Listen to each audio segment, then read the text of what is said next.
আগামী 9 কি আগামী 9 মাঘ সরস্বতী পূজা জোরে বলুন হ্যাঁ শুক্রবার। আচ্ছা বলে রাখি শ্রীমদ্ ভাগবতের দশম স্কন্ধের 35তম অধ্যায় ভালো করে শুনুন। শ্রীমদ্ ভাগবতের দশম স্কন্ধ 35তম অধ্যায় আপনারা পড়বেন, দেখবেন, জানতে পারবেন ভগবান শ্রীকৃষ্ণ বলছেন আমার সবচাইতে দামি সময় হচ্ছে বসন্ত পঞ্চমী। আমার সবচাইতে দামি সময় বসন্ত পঞ্চমী। তাই সরস্বতী পুজো হয় মায়েরা বসন্ত পঞ্চমী দিন। ওই দিন ছোট ছোট বাচ্চা মেয়েরা আপনারা একটু হলুদ শাড়ি পরে কিংবা বাসন্তী রঙের শাড়ি পরে মা সরস্বতীকে সেদিন আপনারা বাসন্তী রঙের শাড়ি পরে পুষ্পাঞ্জলি দেবেন বাচ্চাদেরকে দিয়ে, জামা পরান কি যাই পরান বাসন্তী রঙ হলুদ রঙ পরাবেন। আর হলুদ ফুলই সরস্বতীকে দেবেন, মা খুব ভালোবাসেন। সেদিন যার বাড়িতে গোপাল আছে, গোপাল সেবা যারা করেন, যার বাড়িতে কৃষ্ণ আছে, তাকে একটু হলুদ কাপড় পরাবেন, কারণ গোপাল কিন্তু হলুদ কাপড় পরতে ভালোবাসেন। আর সেই দিন হলুদ কাপড় শুধু নয়, আপনি গোপালকে একটা কাজ করবেন, সেদিন কিন্তু গোপালকে হলুদ গাঁদা ফুলের মালা পরাবেন। সেদিন ভগবান খুব খুশি হবে।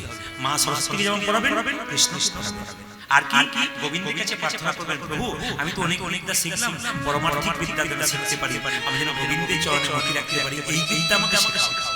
যেমন বাচ্চারা বলে সরস্বতী মা ভাগে বিদ্যে কমলালোচনে বিশ্বরূপে বিশালাকার বিদ্যাং দেহি নমস্তে, বলে না তুমি নাম পুষ্পের ভার আমাকে দাও বিদ্যার ভার। এই কথাটা বলার পর আপনার বাচ্চাকে কিন্তু এই কথাটা বলাবেন।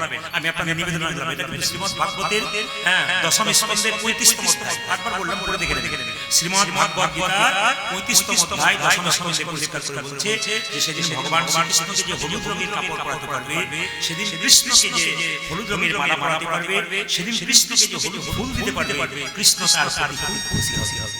আপনি ছেলে মেয়ে বলবেন যে বিদ্যার ভার যখন চাইবি, সেরকম ভগবানের কাছে মায়ের কাছে প্রার্থনা করুন, প্রভু মা তুমি আমাকে এই বিদ্যা দাও, পরমার্থিক বিদ্যা, যার ভবিষ্যতে তোমার গুণগান গাইতে পারি, তোমার চরণে মুক্তি দিতে পারি।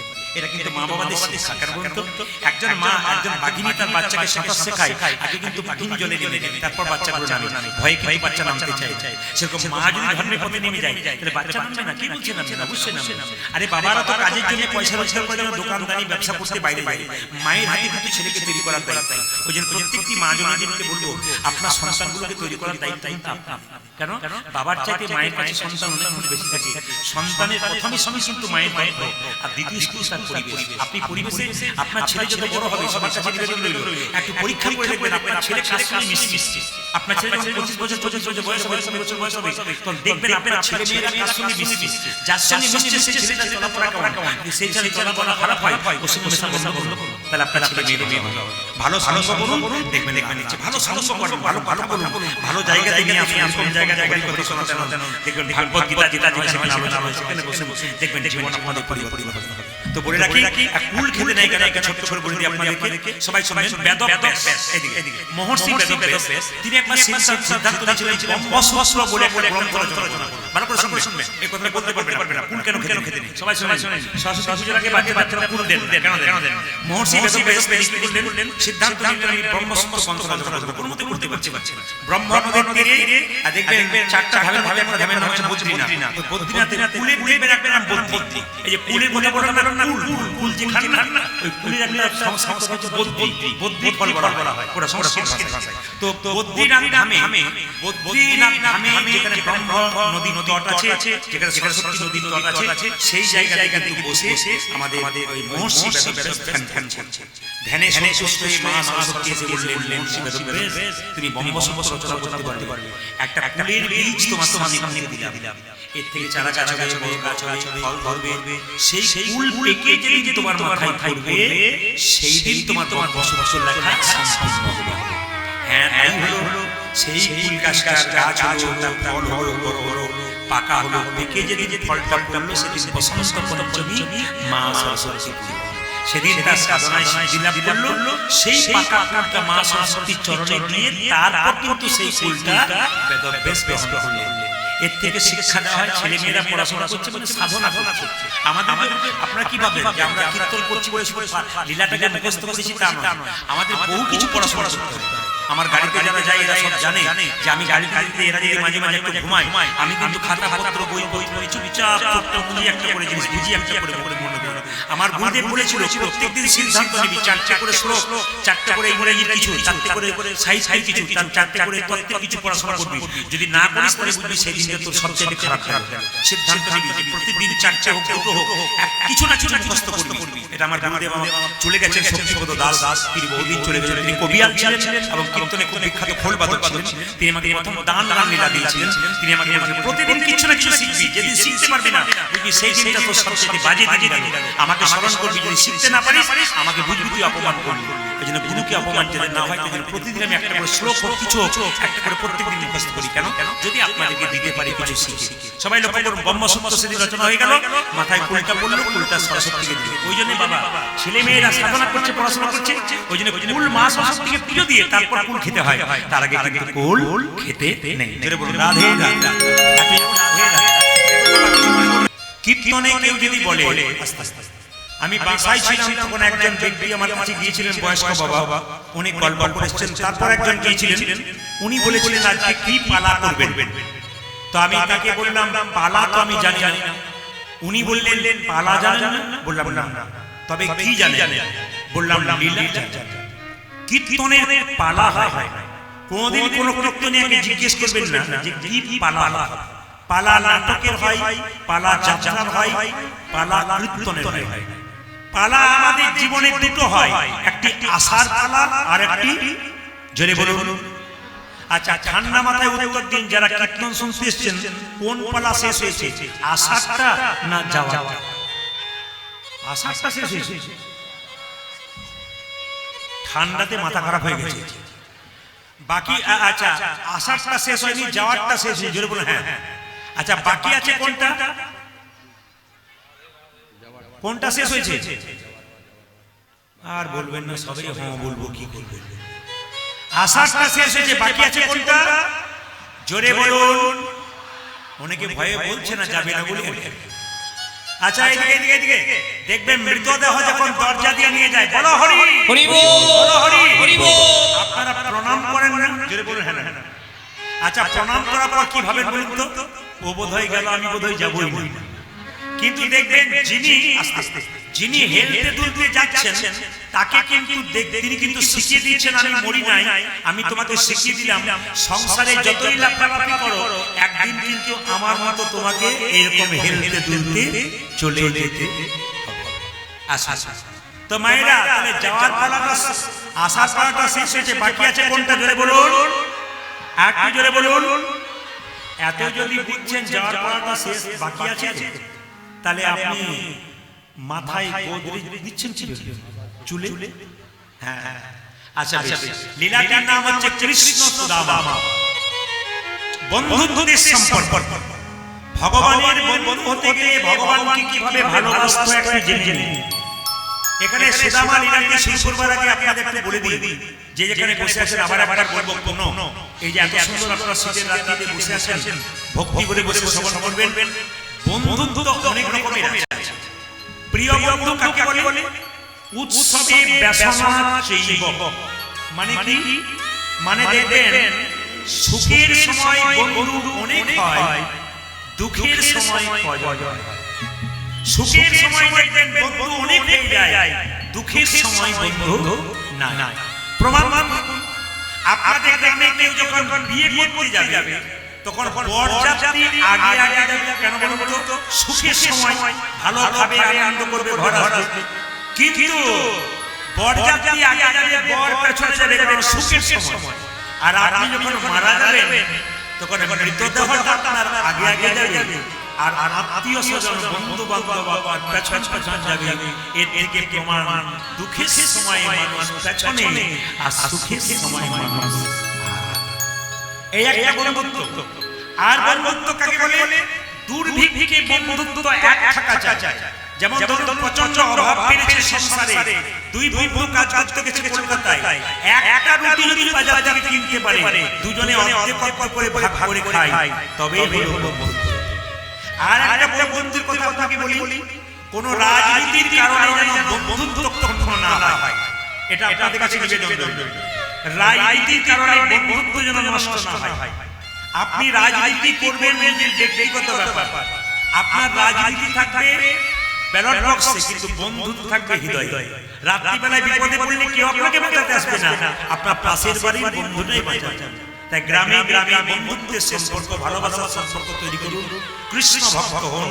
আপনাদের কাছে নিবেদন রইল, আপনাদের গ্রামে আজকে দুটো বাচ্চা জন্ম হয়েছে, খবর পেলাম ওই পাড়ায় একটা, এই পাড়ায় একটা বাচ্চা সোনার চামচ মুখে নিয়ে বড় লোকের বাড়িতে জন্ম নিয়েছে, একটা বাচ্চা গরিবের বাড়িতে মায়ের মুখে দুধ পাচ্ছে না, এত অভাব জন্ম নিয়েছে। না না, এই গ্রামে নয়, আমি উদাহরণ দিলাম।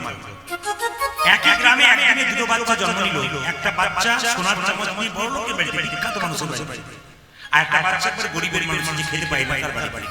তাহলে বাচ্চা দুটোর কর্ম খারাপ ছিল, একজনে ভালো ছিল, সেরকম জন্ম। একজনে ভালো কর্ম ছিল বড় লোকের বাড়িতে জন্ম নিয়েছে, একজনে খারাপ কর্ম ছিল গরিবের বাড়িতে জন্ম নিয়েছে। কিন্তু জন্মের পরে এবার কে কেমন কর্ম করবে তারপর পরে জন্ম নির্ভর করছে। আপনারা প্রমাণ পাচ্ছেন, আগের জন্মের কর্মের ফলে এখানে কর্ম করছেন।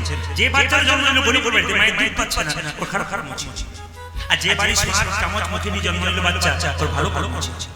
এই জন্য বারবার আপনাদেরকে বলবো যে এখানে বসে আছেন, এই জন্মে যে মানুষগুলো জন্ম নিয়েছেন ভালো কর্ম করলে পরের জন্মে কিন্তু আমার ভালো মানুষ হিসেবে জন্ম নেবে।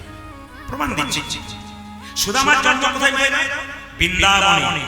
অনেকে বলে না বৃন্দাবনে মৃত্যু হওয়া ভালো, বৃন্দাবনে জন্ম হওয়া। আপনারা যে কীর্তন শুনতে এসেছেন কিছু মনে করবেন না, এই কীর্তনের জায়গাটা কিন্তু বৃন্দাবন, এই জায়গাটা নবদ্বীপ। মহাপ্রভু নিজেকে বলেছেন, যেখানে যেখানে হয় হরির নাম ও সংকীর্তন সেটাই নিত্য নবদ্বীপ, নিত্য বৃন্দাবন। এই জায়গাটা নবদ্বীপ, এই জায়গাটা বৃন্দাবন। যদি কারো পয়সা না থাকে, সময় না থাকে, এখানে এসে বসে আর এখানে কারো মৃত্যু হয়, তাহলে বৃন্দাবনে যদি কারো জন্ম হলো, আর জন্ম হলো মায়ের বিদর্ভ গ্রামে, বৃন্দাবনের পাশে, আর সেখানে ব্রাহ্মণের বাড়িতে জন্ম নিল। বাবার নাম কি? মোটু ব্রাহ্মণ। আর মায়ের নাম কি? রচনা দেবী। মায়েরা সিনেমার রচনা নয়, কিন্তু রচনা দেবী বলতে কালকাল বলবেন না যে সিনেমার রচনা, রচনা রচনা রচনা রচনা দেবী মায়ের। আবার দেখুন জন্ম হয়েছে কি শুভ কার্তিক মাস। ও মায়েরা, তিনটে মাসে, 12 মাসের মধ্যে তিনটে মাস খুব গুরুত্বপূর্ণ। একটা বৈশাখ মাস, একটা কার্তিক মাস, একটা এই মাঘ মাস। মাঘ মাস স্নানের জন্য বিখ্যাত, বৈশাখ মাস জলদানের জন্য বিখ্যাত। যদি আপনাদের এলাকায় মারোয়ারি জাতি থাকে, বড় বড় ব্যবসা করে ওরা, দেখবেন ওরা সকালবেলায় স্নান করার পর গোবিন্দের চরণে ফুল পুষ্প দিয়ে তারপর দেখবেন ওরা কি করে ব্যবসা চালু করে। ওরা বৈশাখ মাসে দেখবেন দরজার সামনে জল নিয়ে দাঁড়িয়ে, শরবত নিয়ে দাঁড়িয়ে, রাস্তায় গিয়ে সবাইকে খাওয়াইতে হবে। তাহলে বৈশাখ মাসটা জলদানের জন্য। আপনার বাড়িতে আপনি অন্যদিন জলদান করতে না পারেন, বৈশাখ মাসে কোনো ভক্ত বৈষ্ণব বাড়িতে যায়, ভিখারি যায়, আপনি তো বলবেন জল সেবা করে। বৈশাখ মাসটা জলদানের। আর কার্তিক মাসটা কি?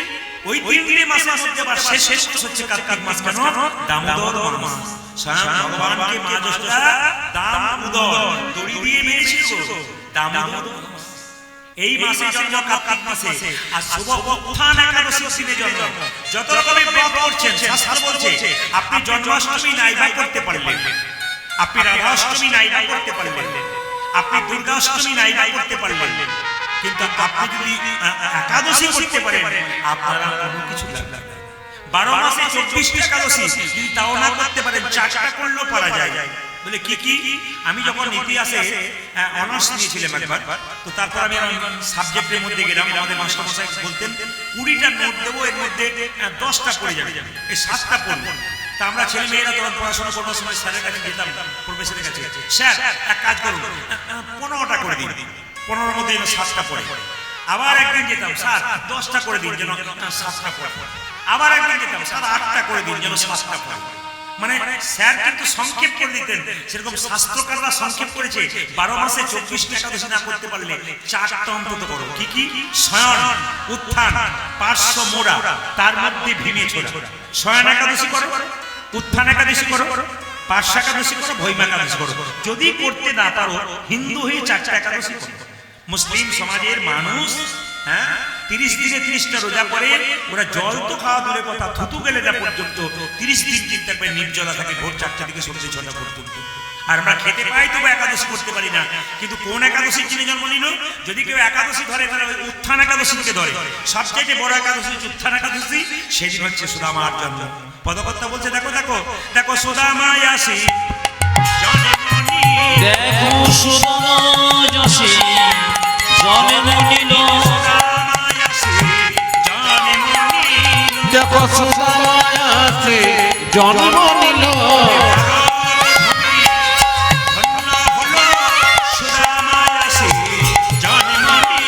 ওই দেখে ভারত ভূমি ধন্য হলো সুদামা যশে জন্ম নিল এই যে সুদামা এ পূর্বজন্মে কি তেতার ভরত এসে জন্ম নিল তেতায় ভরত এসে জন্ম নিল ভরত এসে জন্ম নিল হৃদয় ভরতে সে জন্ম নিল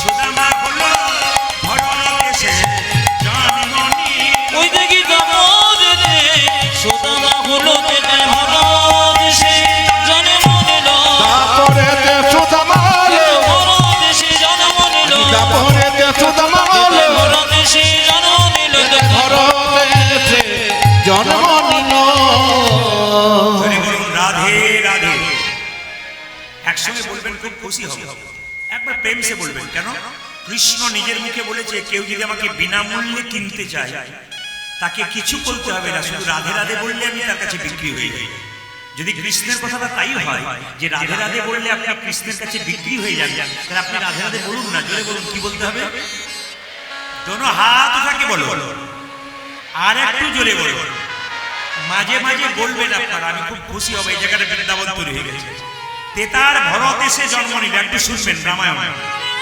আচ্ছা কিছু মনে করবেন না আপনার একটু জোরে বলবেন মায়েদেরকে জিজ্ঞেস করবেন মায়েদেরকে যারা দু চারটা গল্প করছে তাদের জন্য আচ্ছা রামচন্দ্র 12 বছরের জন্য বনবাসে গিয়েছিল হ্যাঁ আপনারা তো সবাই চুপ করে আছেন মায়েরা তুমি কি আর বলবে না আচ্ছা রামচন্দ্র কত বছরের জন্য বনবাসে গিয়েছিল হ্যাঁ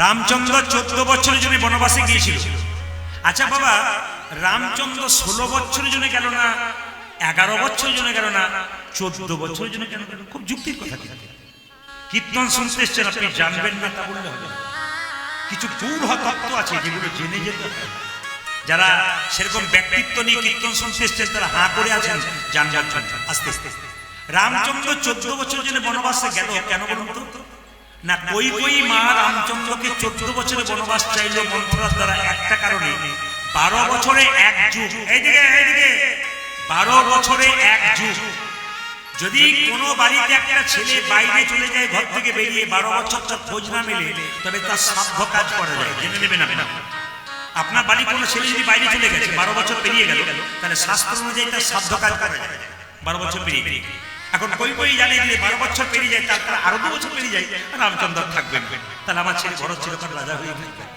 এই মনোবৃত্তি নিয়ে করেছিল সবাই শুনলেন যে যেখানে বসে রামচন্দ্রের 14 বছরে বনবাস হওয়ার কথা বলি এক সময় রাজা দশরথ কি করেছিল এক সময় রাজা দশরথ যুদ্ধে গিয়েছিল তার যুদ্ধে একটা আঙ্গুলের মধ্যে ঘা হয়েছিল ক্ষত সবাই এই ঘাটা কবিরাজ সবকিছু সারালো শেষ অংশটা সারাতে পারল না তখন কবিরাজ বলে একটা টোটকা ওষুধের কথা বলি আপনার তো 3টে রানী আপনার এই ঘাটা ভালো হয়ে যাবে কোনো রানী যদি এই আঙ্গুলটা মুখের মধ্যে ভরে চুষে পরিষ্কার করতে পারে একবার পরিষ্কার হয়ে যাবে লালা দিয়ে পরিষ্কার করতে পারে এখন রাজা দশরথের মনে খুব বিশ্বাস যে কৌশলটা কিন্তু করবে সে আমার বড় রানী সে আমাকে খুব ভালোবাসে সুমিত্রা খুব ভালোবাসে কিন্তু কইর উপরে খুব একটা ভরসা নেই কিন্তু কৌশলটা করে কি এতক্ষণ আমার হাতটা দিকে দেখো আঙুলে ঘাটা ভালো হচ্ছে না কবিরাজ একটা টোটকা ওষুধের কথা বলেছে যদি তুমি মুখের লাল দিয়ে পরিষ্কার করতে পারো ব্যাস আমার ঘা ভালো হয়ে যাবে মাথা নিচু করে দাঁড়িয়েছে কৌশল স্বামী সবকিছু পারি এটা পারবে না বাহ বাহ এই তোমার ভালোবাসা স্ত্রীর ভালোবাসা পরীক্ষা হয় কোন সময়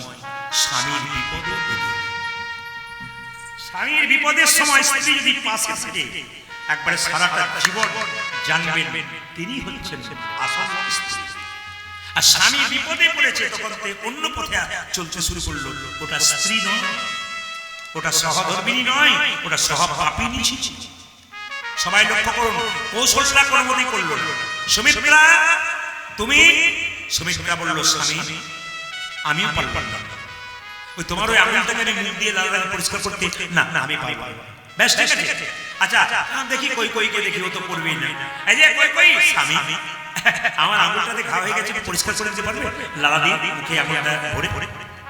নিশ্চয়ই পারবে। তুমি পারবে? হ্যাঁ গো, আমি যে তোমার উপর বিশ্বাস করতে পারি। স্বামী যদি চলে যায়, স্ত্রীর সবচাইতে দামি জায়গা হলো স্মৃতির সিঁদুর হাতের শাখা। এই দিকে স্ত্রীর সবচাইতে দামি জিনিস হলো স্মৃতির সিঁদুর হাতের শাখা। এই যে দুর্গাপূজা আপনার সিঁদুর খেলা খেলেন, দেখবেন দুর্গাপূজাতে একটা নতুন রীতি আমাদের জন্মেছে সংসারের সমাজে, সিঁদুর খেলা। কিন্তু মায়েরা জানেন সিঁদুর খেলার জিনিস নয়, সিঁদুর শ্রদ্ধার জিনিস, সিঁদুর ভক্তি জিনিস। এক চিমটি সিঁদুরের কি দাম? আপনার পাশের বাড়ির মেয়েটা যে বিধবা হয়েছে একমাত্র সেই জানতে পারছে এক চিমটি সিঁদুরের কি দাম। ওই জন্য বারবার বলবো, সিঁদুর নিয়ে খেলা নয়, সিঁদুরের প্রতি ভক্তি করুন। একে ওকে সিঁদুর খেলা করতে গিয়ে সিঁদুর যদি মাটিতে পড়ে, শাস্ত্র বলছে স্বামীর আয়ু ক্ষয় হয়। এই সিঁদুর খেলতে গিয়ে সিঁদুর খেলাবেন না, সিঁদুরকে পবিত্র রাখবেন। যারা প্রকৃত সৎ মা, সতী নারী, তারা সিঁদুর নেবার সময় আঁচলটা এরকম করে পেতে থাকে, সিঁদুর নেয়, মাটিতে পড়তে দেয় না। কেন? মাটিতে পড়লে স্বামীর আয়ু ক্ষয় হয়। জেনে আপনাদের তাও সিঁদুর আছে, আমার ওদিকে তো একবারে নাই। অনেক আবার সাইডে নিয়েছে, যে যত সাইডে নিচ্ছে তার তার সম্পর্ক সাইডে নিচ্ছে। বেশি বলবো না, কিছু মনে করবেন না। বলবো? আচ্ছা না বলে হয় না, কি বলছো? একটা বলি। এইদিকে মায়েরা শাস্ত্রের দিকে আসো। কি বললাম? কই কই বলল স্বামী সবচাইতে দামি জিনিস স্মৃতির সিঁদুর হাতের শাখা। আমি তোমার আঙুলটা পরিষ্কার করে কই দাও দেখি। কই কই দিনের পর দিন, রাতের পর রাত লালা দিয়ে স্বামীর আঙুল পরিষ্কার করে দিল। এক সময় রাজা দশরথ বলল, কই কই আমি তোমার সেবাতে সন্তুষ্ট, তুমি আমার কাছ থেকে দুটো বর চেয়ে নাও, যা চাই ছি ছি। স্বামীর জন্য কিছু করবো, তার জন্য চাওয়ার ব্যাপার আছে? না আমি কিছু চাই না। না না তোমাকে চাইতে হবে, তুমি এত স্বামী সিজি পুরো প্রয়োজন হয় আমি চেয়ে নেব। আচ্ছা ঠিক আছে, পরে চেয়ে নেব, সময় নেব। আচ্ছা মায়েরা, রাজা দশরথ একদিন রাজ সিংহাসনে বসেছিলেন, সবাই জানাবেন। কীর্তন এমন একটা জিনিস, আপনারা কিছু মনে করবেন না, অপরাধ নেবেন না। আপনাদের এখানে তো ভক্তের সংখ্যা কম, কিন্তু অন্যান্য জায়গাতে আমার শ্রোতা যারা আছে তারা দেখেছেন 14, 15, 20 হাজার মানুষ থাকে। ইউটিউব ফেসবুকের মাধ্যমে দেখতে পাবেন। আমি আসামে গিয়েছিলাম কয়েকদিন আগে, করিমগঞ্জে 40,000 লোক। ওখানকার যিনি রিপোর্টার তিনি বললেন 20,000 ভেতরে, 20,000 বাইরে। শুধু ইউটিউবে দেখে চলে এসছে, একবার দেখতে চাই, কিন্তু এত ভিড় দেখতে পাচ্ছেন না। পুলিশ নিচে ভেতরে ঢোকাতে পারছে না, এত ভিড়। এরা আসলে ঢোকার পর বলছে, দাদা এসো না, চাপা করে মরে যাবে, যা অবস্থা। তো আপনাদের কাছে নিবেদন হইল, যে যেখানে বসে আছেন শাস্ত্রের সঙ্গে বাস্তবের মিল একটু আছে দেখবেন। রাজা দশরথ একদিন সিংহাসনে বসে আছে, হঠাৎ দেখলো তার এইখানে চুলগুলো পেকেছে। কিছু মনে করবেন না, যখনই এইখানে চুলগুলো পাকে তার মানে আপনাকে সিগন্যাল দিচ্ছে। আর কি দিচ্ছে? হঠাৎ দেখলো তার রাজ মুকুটটা বাম দিকে হেলে গেছে, তার মানে মুকুটটাও বলছে, দশরথ তোমার মাথায় আর থাকতে চাইছি না, এবার ছেলের মাথায় দায়িত্ব দাও। বাবা এখানে যারা বয়স্ক বাবারা কীর্তন শুনতে, কিছু মনে করবেন না। যদি সরকার থেকে আসে বলে আধার কার্ডে বাড়ির মালিককে, আপনি বলবেন আমি, ছেলে কি বলবে আমার বাবা বাড়ির মালিক, মানে এই সংসারের রাজা আপনি, গোটা পৃথিবীর রাজা কৃষ্ণ, কিন্তু এই সংসারের মালিক কিন্তু সরকারি খাতায় আপনি। তা আপনি বাড়ির মালিক, বাড়ির বাবা, আপনি রাজা বাড়ি, আপনি যা বলবেন তাই হওয়া উচিত, বাড়ির বয়স্ক লোকের কথা শোনা উচিত। কিন্তু আপনার রাজমুকুটটা সংসারে হেরে গেছে, কখন বুঝবেন? রোদ্রে ঘেমে পরিশ্রম করে যখন বাড়ি ঢুকবেন, আপনার বৌমাকে যখন এক গ্লাস জল চাইবেন, 1 ঘন্টা পর যখন 1 গ্লাস জল আসবে, তখন বুঝবেন আপনারও রাজমুকুটটা হেলতে শুরু করেছে।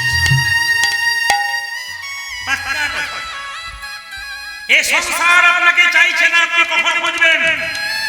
যখন দেখবেন আপনি সংসারে কিছু চাইছেন, সংসার আপনাকে বিরক্তি বোধ করছে, আপনাকে দিতে চাইছে না, তখন বুঝবেন সংসার আপনাকে চাইছে।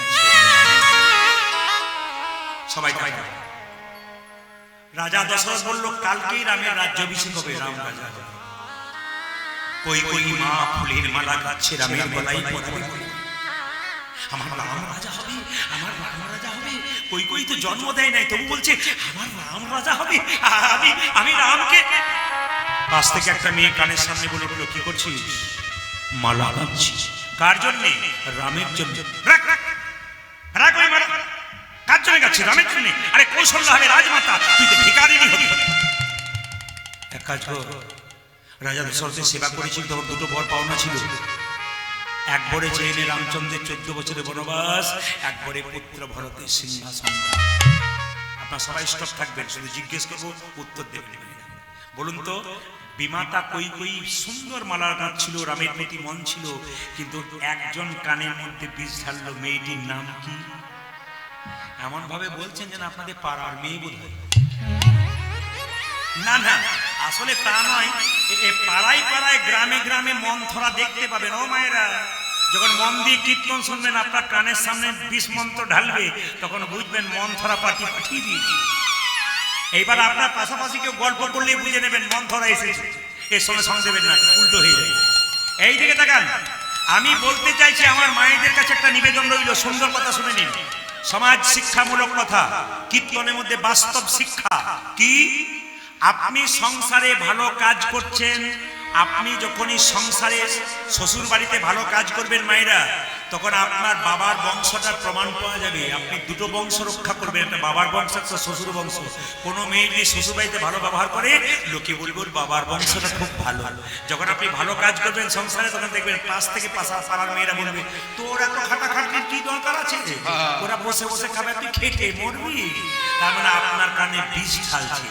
জেনে নেবেন, এই সংসারে একজন বিষ যদি খায়, তাকে হসপিটালে নিয়ে গেছে বাঁচতে পারে, কিন্তু কানে যদি বিষ নাই, একজন মরবে না, গোটা সংসারটা নষ্ট। আপনাদের কাছে বারবার বলবো, কানের মধ্যে বিষ নেবেন না, কানের মধ্যে অমৃত নিন, আপনার সংসার আপনি সুন্দর করবেন। বারবার আমার মায়েদের কাছে নিবেদন, কারো কথা শুনবেন না, আপনি ভালো কথা শুনবেন, অমৃত কথা শুনবেন, আপনার জীবন শুনবেন।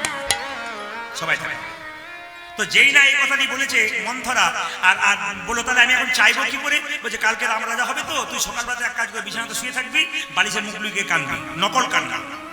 এখন রাজা দশরথ রামকে রাজা করবে, বাড়িতে আনন্দের সীমা নাই। হঠাৎ করে দেখছে কই কই কই কই কই কই, রাজা দশরথ ছুটে এসে বলছে, কই কই কি তুমি কাঁদছো কেন? বালিশের মুখ লুকিয়ে কি হয়েছিল? আজকে আনন্দের দিনে দুটো বর পাওনা ছিল, একটা বর দিয়ে দাও। দুটো বর কি?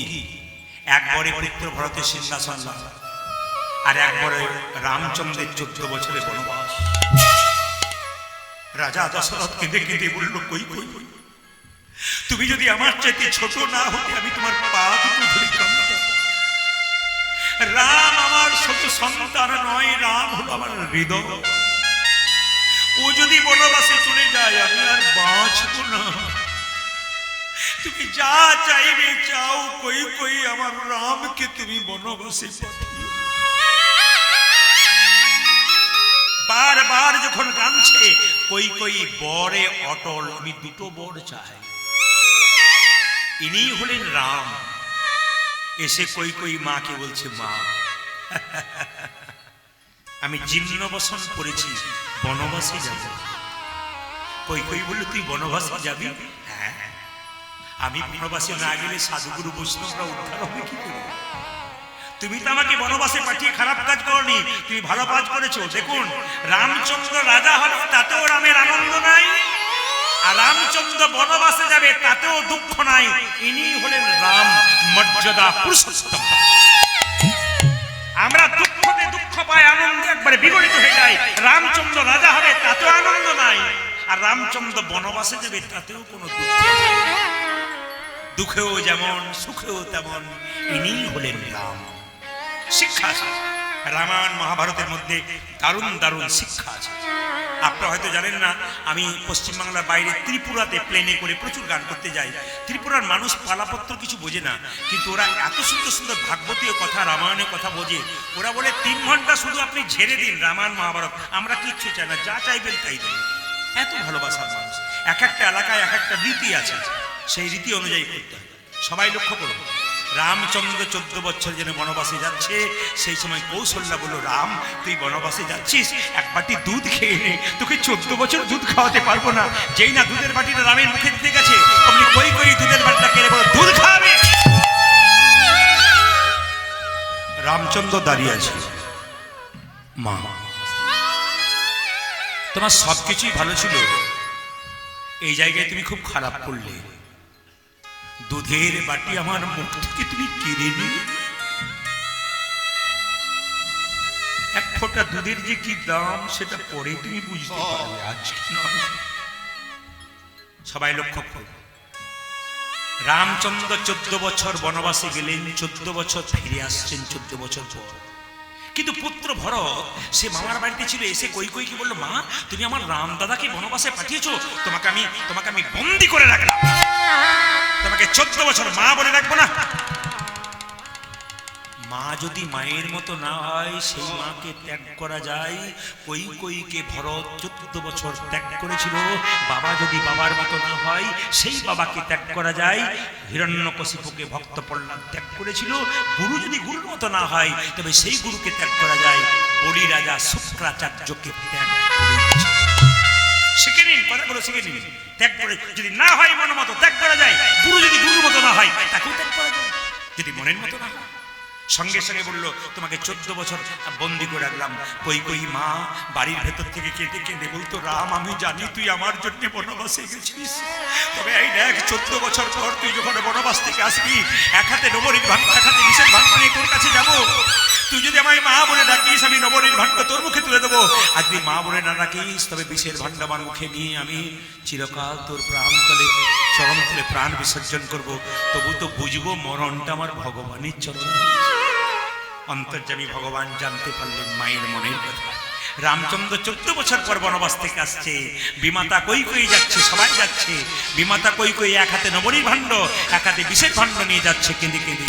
আর রামচন্দ্র বনবাস থেকে আসছে, ভক্তগণ গাইছেন, জয় জয় রঘুপতি রাঘব রাজা রাম পতিত পাবন সীতা রাম।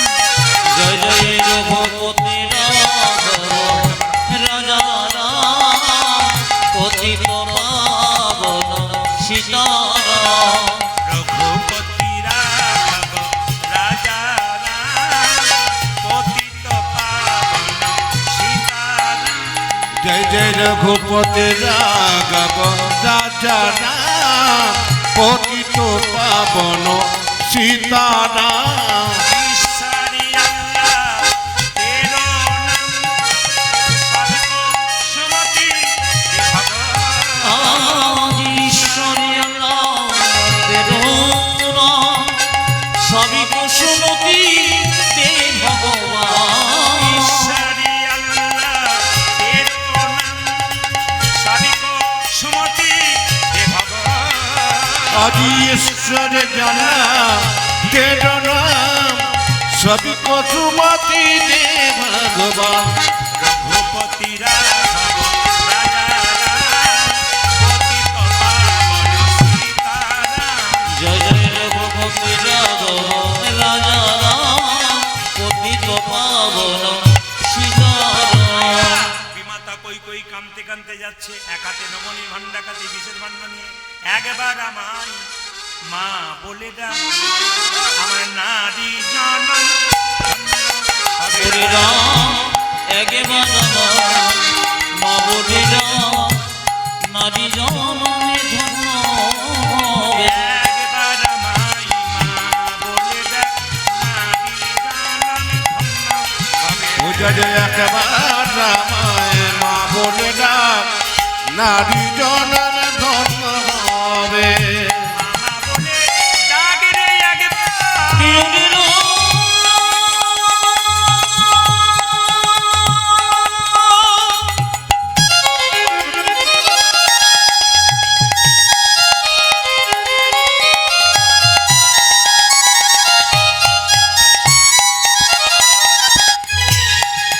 ও বেগবান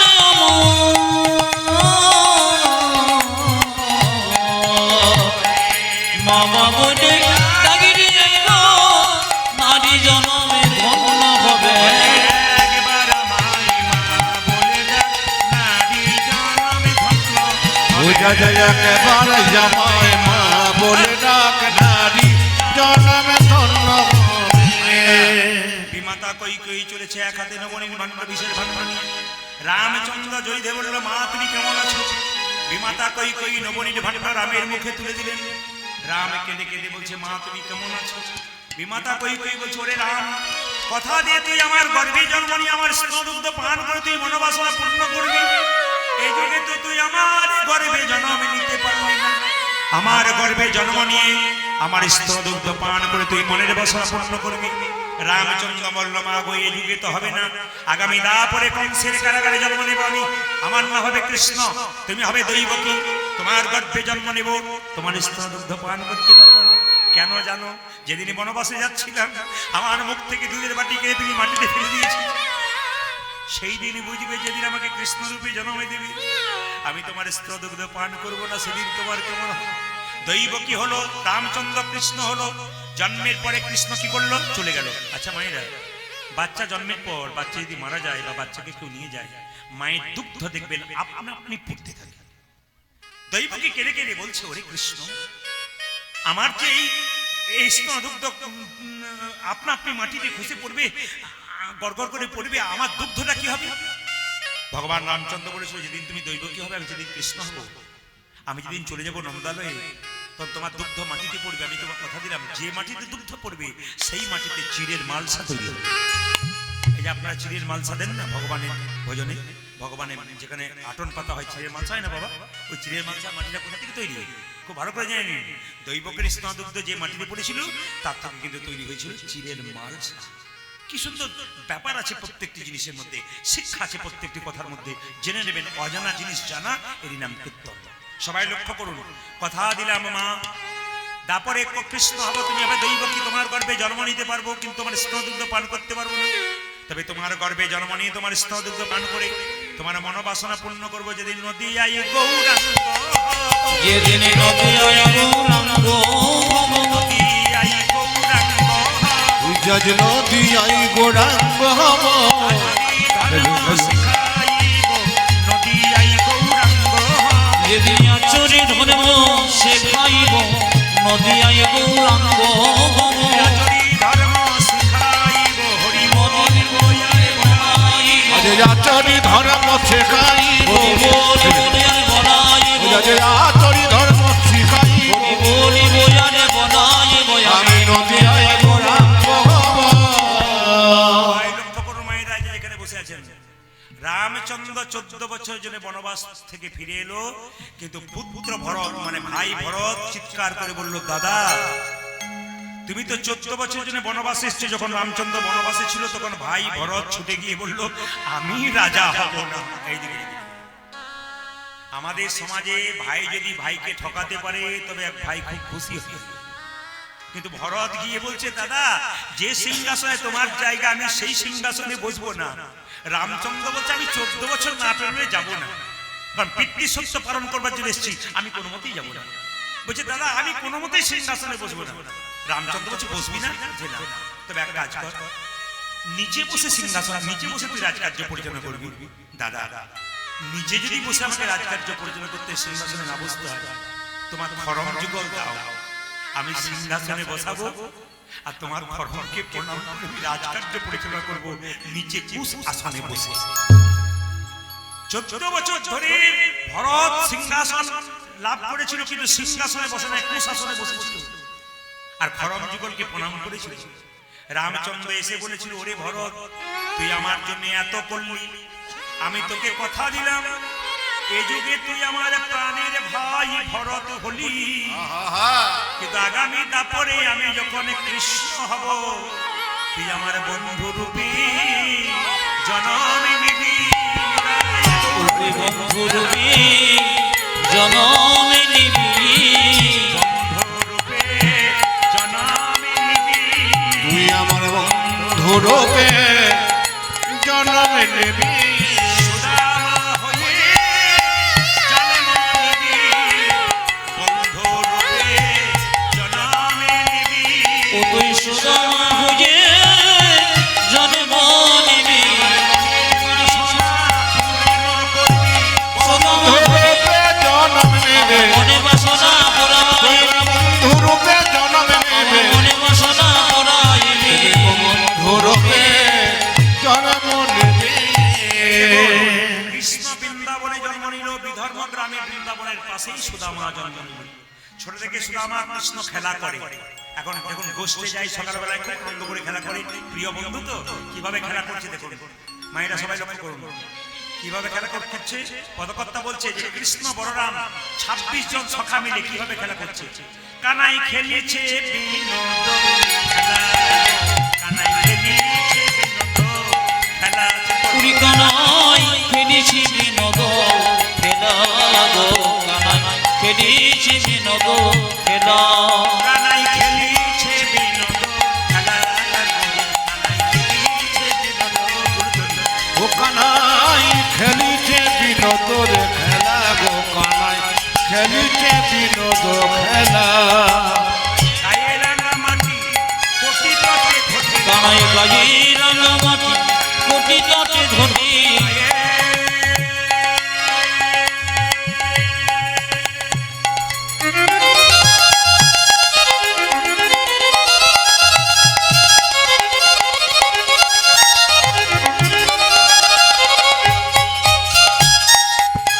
খেলা খেলে খেলে রে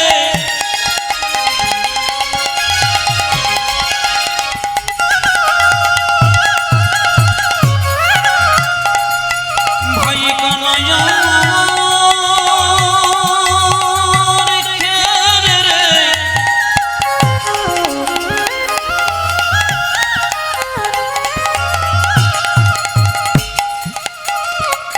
কত সখা বলে লয়ে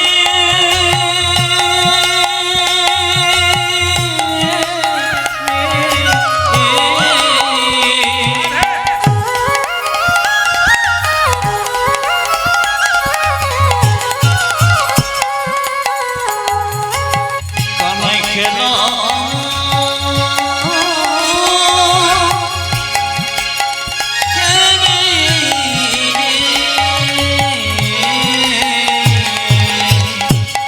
আজ গায়ে রাঙা মাটি কোটি ধটে তোটে কানাই গায়ে রাঙা মাটি কোটি তোটে ভেবে কানা খেলিছে বিনোদর খেলা গো কানা খেলিছে বিনোদর খেলা কানাই খেলিছে বিনোদ খেলা কানাই খেলিছে বিনোদ খেলা আমরা খেলবো মোরা তুমি আমরা খেলিব মোরা নতুন খেলা মোরা তুমি ওই আমরা খেলবো না নতুন খেলা কি খেলা খেলবি নতুন খেলা কাঁধে গড়ায়া কাঁধে চড়া খেলবো মোরা নতুন ওই যে কাঁধে করা আরে কাঁধে চোরা খেলিব মোরা নতুন খেলা কাঁধে করায় আর কাঁধে চড়া খেলিব মোরা নতুন খেলা কাঁধে করায় আর কাঁধে চড়া খেলিব মোরা নতুন ওই খেলা আমরা খেলবো না নতুন খেলা কানাই খেলিছে বিনোদ খেলা গো কানাই খেলিছে বিনোদ খেলা কানায় খেলিছে বিনোদর খেলা গো কানায় খেলিছে বিনোদর খেলা কিছু মনে করবেন না কৃষ্ণের 24 জন বন্ধু ছিল কৃষ্ণের 24 জন বন্ধু নিয়ে কৃষ্ণ খেলা করতে বনে তার মধ্যে দুজন বারবার কৃষ্ণ এবং বলরাম নিয়ে 26 বলছে আজকে একটা নতুন খেলা খেলবো নতুন খেলা কি মায়েরা বলছে যে গাছের নিচে আমরা দাঁড়িয়ে আছি এ শ্রীরাম, এইদিকে আয়। তোর খুব শরীর খারাপ নাকি খালি বসে বসে পড়ছিস বলছে কি এই দেখা বলছে এই তো বট গাছের নিচে বসে আছি তা বট গাছ থেকে 26টা পাতা পাড়া হবে এই 26টা পাতার মধ্যে একটা পাতাতে ছিদ্র করে দেওয়া হবে 26টা পাতা একসঙ্গে মিশিয়ে দেওয়া হবে সবার চোখে কাপড় বেঁধে দেওয়া হবে সবাই একটা একটা করে পাতা তুলে নেবে যে ছিদ্র করা পাতাটা পাবে তার কাঁধে সবাই একবার করে চাপ দেবে আচ্ছা কীর্তন তো শুনছেন আপনারা বলুন তো 26 জন বন্ধুর মধ্যে কার কপালে ছিদ্র করা পাতাটা পড়তে পারে জোরে বলুন সুদামা কৃষ্ণ আপনারা এত জানেন যদি জানতাম তাহলে আমি আসতাম না খুব ভালো মানে এটাই তো চাই আমাকে অনেকে কিছু মনে করবেন না প্রত্যেক জায়গাতে বলে আপনি কীর্তন করবেন কি আপনি তো কীর্তন করিয়ে নেন মানুষকে দিয়ে করিয়ে নেন এই যে মাঝে মাঝে জিজ্ঞেস করেন না অ্যাটেনশনটা পাকা থাকে সবার অ্যাটেনশন আমি ওরা এই দিকে তাকান অনেকে দেখবেন খুব বিরক্ত হয় কেন ওইটা তা না মাস্টার মশাই পড়ানোর সময় যদি ছেলেদেরকে মাঝে মাঝে অ্যাটেনশন করানো যায় কারণ আমি ছোট থেকে আমি পড়াশোনা করার পর বর্ধমানে ইংরেজিতে এমএ করার পর আমি অনেক ছেলেদের মেয়েদেরকে পড়িয়েছি বহু ছেলে মেয়ে যারা এখন চাকরি করছে কিন্তু তো নিবেদন রইল আপনাদের কাছে, আমার এইটাই নির্দেশ, 125টা 30টা ছেলে বা 140টা ছেলে আমার কাছে ইংরেজি টিউশন করতে এসেছে। তো আমি তাদেরকে ওই দূরে বসতো, তাদেরকে অ্যাটেনশন করাতাম, কি বলে পড়িয়ে পড়িয়ে অভ্যাস হয়ে গেছে। তো সবাই লক্ষ্য করুন যে এখানে 26 জন বন্ধু একসঙ্গে পাতাগুলোকে একটা ছিদ্র করে মিশিয়ে দিয়েছে চোখে। এই দাদা তোর কি পড়লো? এই তোরটা কি রে? আর তোরটা? আমারটা ভালো। তোরটা কি রে? হ্যাঁ আমারটা ভালো। আরে তোর কি রে? তোরটা ভালো। আমারটা তো ছিদ্র করা পারে। এখন সবাই মিলে বলছে কৃষ্ণ চোর, কৃষ্ণ চোর, কৃষ্ণ চোর। চোর কানাই চোর। আমি চোর। হ্যাঁ। তোদের জন্য নবনী চুরি করবো, তোরা খাবি। আমি চোর। আমি লোকের বাড়িতে নবনী চুরি করবো, আর তোরা চুরি করা জিনিস খাবি। তোরা চোর নয়, কিছু মনে করবেন না। যে চুরি করে আর যে চুরি করা জিনিস নেই সে বেটাও চোর। তোরা তো সবাই চোর। আচ্ছা এক কাজ করার দরকার নেই, এক এক করে সবাই মিলে তোর কাঁধে চাপ। কৃষ্ণ মনে মনে ভাবছে সুদামা রে, আমি কেন চোর হলাম, কেউ বুঝুক না বুঝুক। মাইকটা ঠিক করবো। আমি কেন চোর হলাম, কেউ বুঝুক আর না বুঝুক, প্রকৃত ভক্ত বুঝতে পারে। ভগবান মনে মনে ভাবে, ভক্ত তো আমায় কাঁধে করে প্রত্যেক দিন নিয়ে যায়। ভক্তের কতখানি আনন্দ হয় তা তো আমি অনুভব করতে পারি না। আমি ভগবান হয়ে ভক্তকে একবার কাঁধে চাপাবো, আমি দেখব ভক্তকে কাঁধে চাপিয়ে ভগবানের কতখানি আনন্দ। বল হরি বল। এই জগতে কেউ যদি মনে করে আমি শুধু ভগবানের কথা ভাববো, ভগবান ভাববে না, তা ভুল করছেন।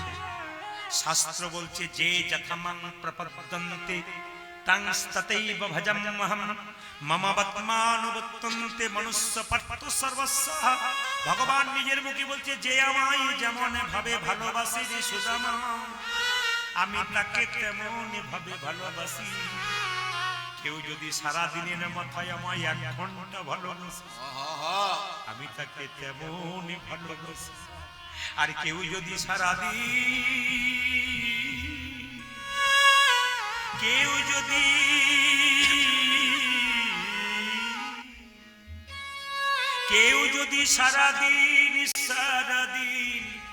নিজের কর্ম করতে করতে আমাকে স্মরণ করে, তবে আমি যে তার হয়ে যাই। কেউ যদি চোখের জলে আমায় একটু নিবেদন করতে পারে, আমি যে তার কাছে বিক্রি হয়ে যায়। সবাই তাকাবেন বাবা, আপনাদের কাছে নিবেদন রইল, কীর্তন শুনছেন তো? এই কীর্তন আপনারা ইউটিউবে পেয়েছেন? জোরে বলুন হ্যাঁ না। কোনদিন পাচ্ছেন? পাবেন না, কিন্তু এইখানে পাবেন। কেন পাবেন? পরিপূর্ণ পুষ্টতা লাভ করতে গেলে আসরে আসতে হয়।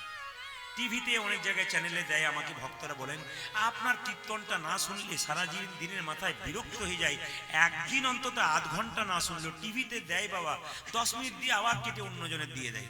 সেটা তো তাদের ব্যাপার, আমি তো বুঝি না কিছু, ওরা কিভাবে দেয়। বিভিন্ন চ্যানেলে বিভিন্ন জেলায় জেলায় দেয়। তা আপনাদের কাছে নিবেদন রইল, কৃষ্ণ কেঁদে কেঁদে বলছে সুদামা তুই আমার কাঁদে চা। সুদামা তো বোঝে না, সুদামা কাঁদে চেপেছে। সুদামা কাঁদে চেপেছে। সুদামা যেই না কাঁদে চেপেছে, একটা পা বুকের দিকে একটা পা পেছনের দিকে রেখেছে। কৃষ্ণ মনে মনে ভাবছে সুদামা রে, তোর একটা পা পেছন দিকে থাকবে, একটা পা সামনে থাকবে তা নয়, তুই দুটো পা সামনের দিকেই রাখ। সুদামার বক্ষটা, গোবিন্দ নিজের বক্ষে সুদামার পা দুটো জড়িয়ে ধরেছে। আর সঙ্গে সঙ্গে কৃষ্ণের 1 ফোঁটা জল সুদামার পায়ে পড়েছে। সুদামা বলছে হ্যাঁ রে কানাই, তুই তো খুব সুখী, বোধহয় আমাকে কাঁধে নিয়ে তোর খুব কষ্ট হচ্ছে, তাই তোর চোখ থেকে জল পড়ছে। কৃষ্ণ বলল না রে, কুকুরে শ্বাস বন্ধ করুন, শব্দটা ওরা চিৎকার করছে, যারা আছেন একটু সরিয়ে দিন। কি বললাম মায়েরা, লক্ষ্য করুন। ওরে সুদামা, তুই দুটো পা আমার বক্ষে দে। কেন? আর তুই কাঁদছিস কৃষ্ণ বলে তো আমার পায়ে জল পড়লো? না না, কান্না 2 রকমের, একটা সুখের একটা দুঃখের। আজ আমার সুখের কান্না যে ভক্তকে আমি বক্ষে নিতে পেরেছি, ভক্তের চরণটা। সবাই লক্ষ্য করুন, সুদামাকে নিয়ে কৃষ্ণ যখন চলে যাচ্ছে দৌড়ে দৌড়ে, তো সঙ্গে সঙ্গে সুদামা বলছে কৃষ্ণ এই পড়ে যাবো, পড়ে যাবো, পড়ে যাবো, তুই আমাকে জাপটে ধর। দেখবি তুই করবি না। এখানে ভগবান বলছে এ জগতে কোনো জীব যদি আমাকে ধরার মতো ধরতে পারে তবে তার পরিবার কোনোদিন ভয় নেই। কেউ যদি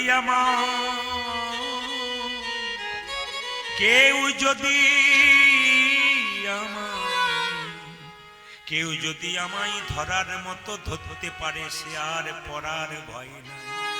সুদামাকে কৃষ্ণ কোলে করে নিয়ে যাচ্ছে, কাঁধে করে নিয়ে যাচ্ছে। আর যেতে যেতে কিভাবে যাচ্ছে? সুদামা রে লইয়া কৃষ্ণ ছুটিতে লাগে।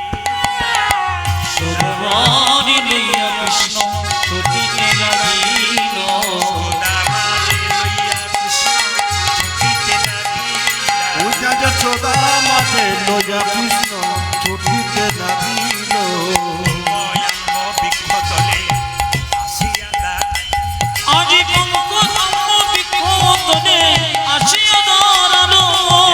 অয়ঙ্গ বৃক্ষতলে আসিয়া দাঁড়ালো। ওই একটা পক্ষ আমরা বৃক্ষ তলে আসিয়া দাঁড়ালো। বলি দাঁড়া ভাই, দাঁড়া ভাই, দর ভাই দর ভাই একবারে দাঁড়া ভাই দাঁড়া ভাই। মন করে ছুটিস না ভাই, দাঁড়া ভাই, দাঁড়া ভাই। ও তুই এমন করে ছুটিস না ভাই, দর ভাই দর ভাই। মন করে ছুটিস না ভাই, দাঁড়া ভাই, দাঁড়া ও ভাই। তুই এমন করে ছুটেছে না ভাই, দাঁড়া ভাই দাঁড়া ভাই। অয়ঙ্গ বৃক্ষতলে আসিয়া দাঁড়ায়। আজি পঙ্কজ বিক্ষতনে আসিয়া দাঁড়ালো। অয়ঙ্গ বৃক্ষতলে আসিয়া দাঁড়ায়। ওই একটা পক্ষ আমরা বৃক্ষ তলে আসিয়া দাঁড়ালো।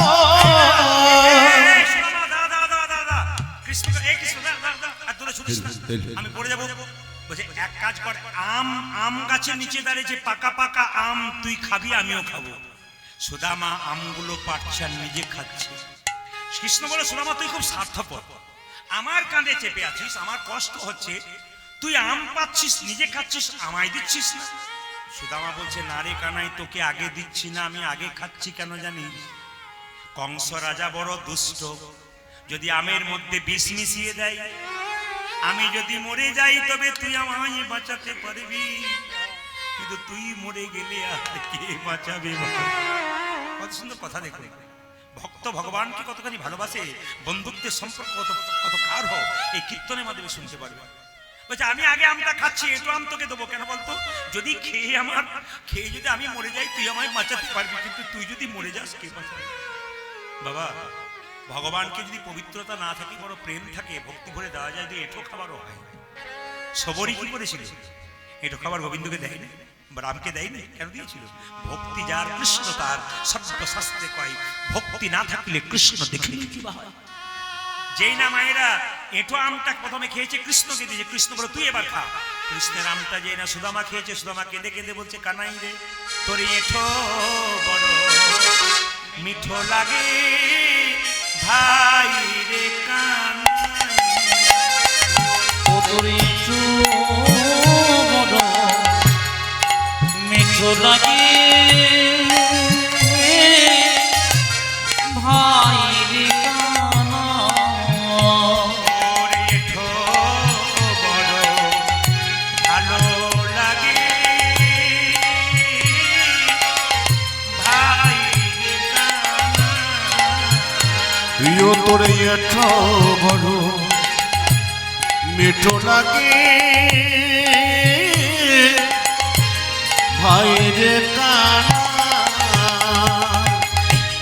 খাইতে বড় সুখ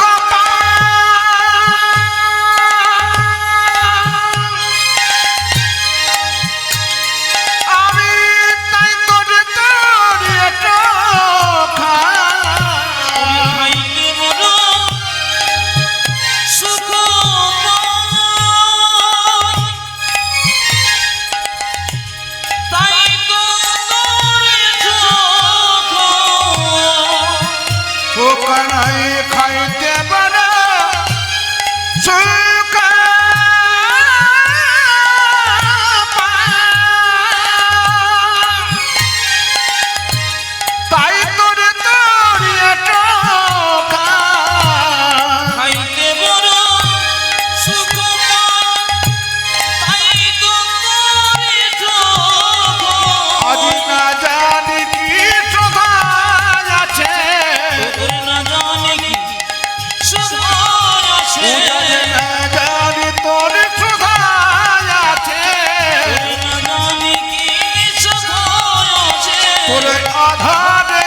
জলেতে এঠো বড় মিঠো লাগে ভাই রে কানা তোরে এঠো বড় মিঠো লাগে ভাই রে কানা ওই তোর এঠো বড় মিঠো লাগে ভাই রে কানা ছোটবেলাকার খেলা শেষ হয়ে গেল। আচ্ছা, আপনাদের গ্রামটার নাম কি জানো? জঙ্গলপুর না? আচ্ছা আচ্ছা, হ্যাঁ হ্যাঁ, জঙ্গলপুর। শুধু জঙ্গলপুর না? আচ্ছা আচ্ছা, জঙ্গল। আচ্ছা বেশ, ঠিক আছে। যদি শব্দের মধ্যে কিছু হয় কিছু মনে করে, যেমন আমাদের গ্রামের নাম হচ্ছে, আমি আগে যেখানে বাস করতাম এখন দুবরাজপুরে আছি, আগে আমি বাস করতাম পড়াতিয়া, অনেকে পড়তিয়া বলতে আর কি, পড়াতিয়া আমার গ্রামের নাম, আমার যেখানে জন্মভূমি সে হচ্ছে পড়াতিয়া, এটা সেরকম জঙ্গল। তো সবাই লক্ষ্য করুন, এই জঙ্গলে দুটো ছেলে খুব বন্ধু বন্ধু, হঠাৎ একটা ছেলে এসে কলকাতায় পড়াশোনা করতে গেল। তো যে ছেলেটা তার সঙ্গে বন্ধু ছিল গ্রামে থাকে, তার কত কষ্ট হবে।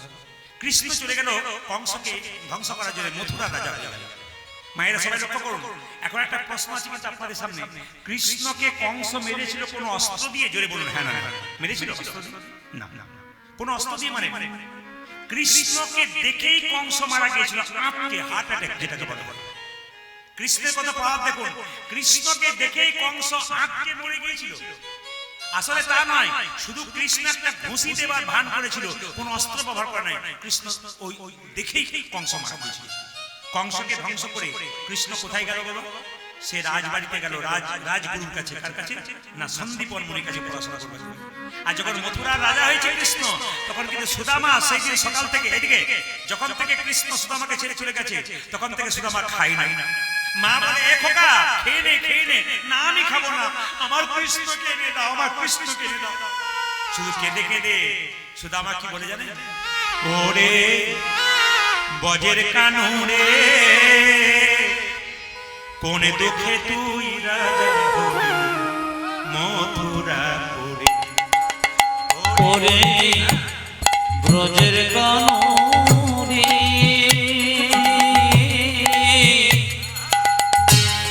ওরে দুঃখে তুই রাজা হলি মথুরাপুরে। ওরে বজের কানুরে, কোন দুঃখে তুই রাজা হলি মথুরাপুরে। ইয়োরে বজের কানরে,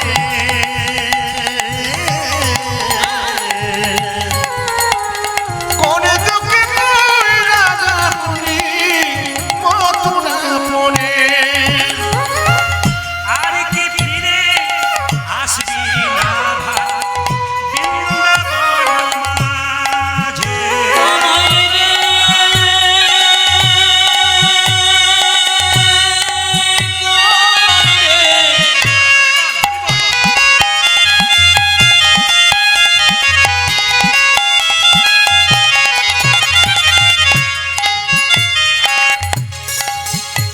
আমায় রে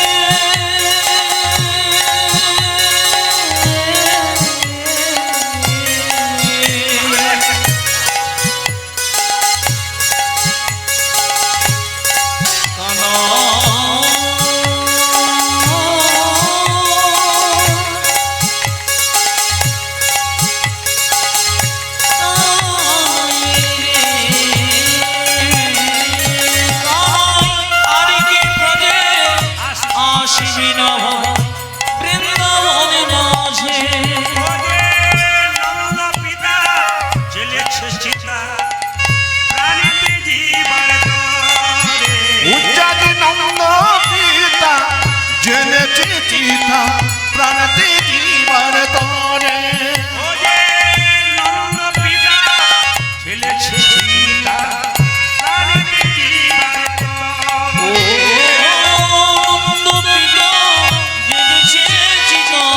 প্রাণেতে জীবন তোরে। বজের কানরে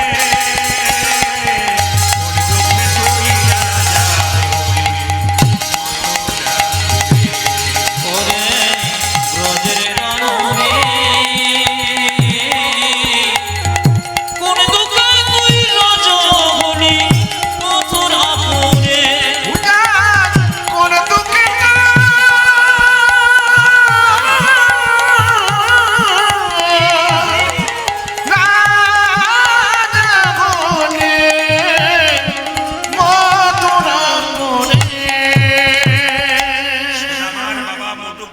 সুদামা কি বলছে, তুই আমার একটি মাত্র ছেলে, যদি তুই কেঁদে কেঁদে সারাদিন ঘুরে বেড়াস, বাবা কি শান্তিতে থাকতে পারে?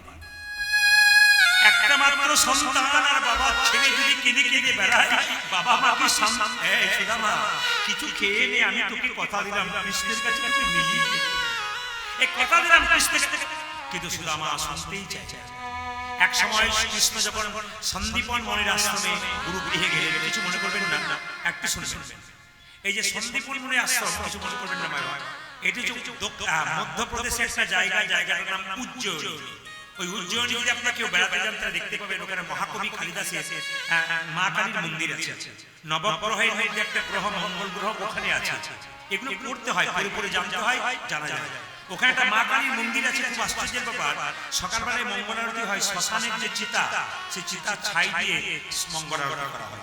ওই উজ্জয়িনীতে হচ্ছে আমাদের ওই সন্দীপন মুনির আশ্রম। সেখানে কৃষ্ণ এবং বলরাম দুজনেই সন্দীপন মুনির কাছে পড়াশোনা করবার জন্য গেলেন। আর তার বাবা মানে সুদামার বাবা সুদামাকে নিয়ে চললো, চল চল তোকে আর বাড়িতে রাখবো না, ওইখানেই ভর্তি করে দেবো। সুদামার বাবা যাচ্ছে আগে আগে, আর পেছন পেছন সুদামা যাচ্ছে।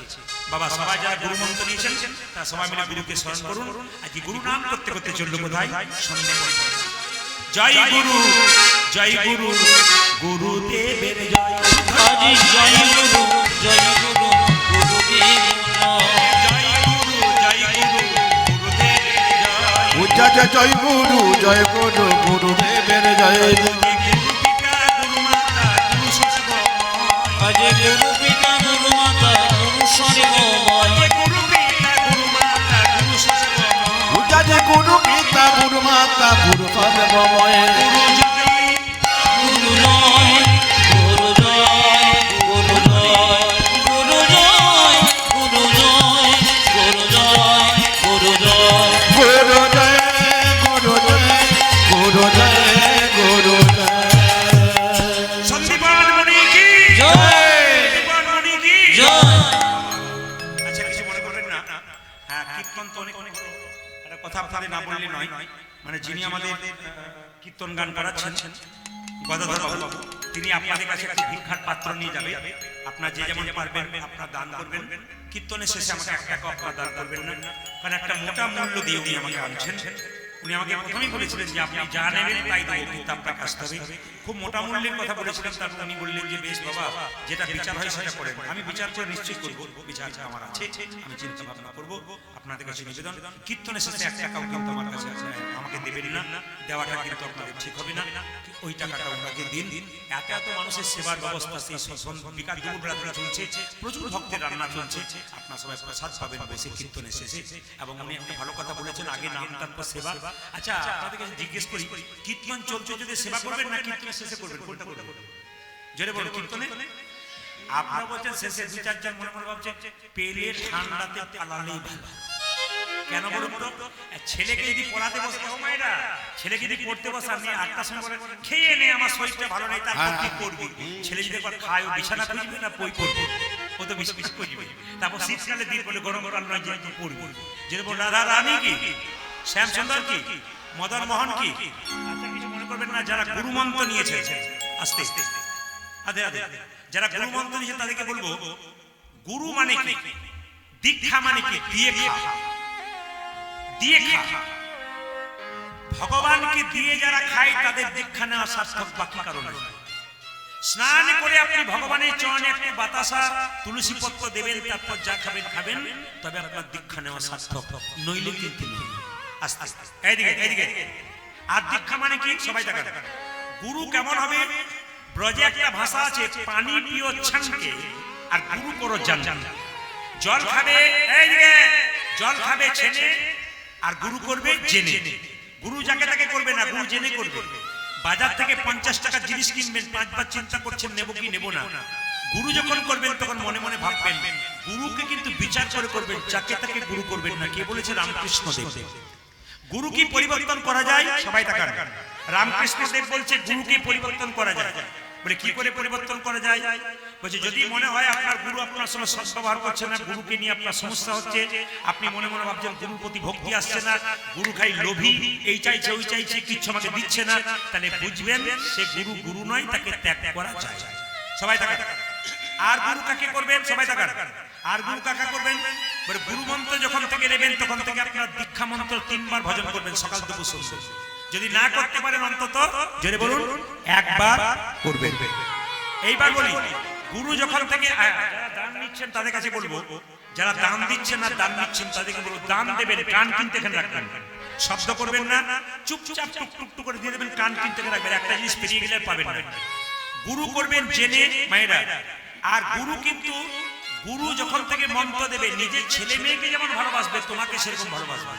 যদি এরকম ভালোবাসতে পারে তবে গুরু ঠিক আছে, নইলে কিন্তু গুরু নিতে গুরু হরি নিজে। আচ্ছা একটা কথা বলি, গুরু যখন আপনার বাড়িতে আসে তখন যদি খালি হাতে আসে আর থলি ভর্তি করে যায় তাহলে বলবেন গুরু আপনাকে শোষণ করতে এসছে, আপনাকে ভালোবাসে।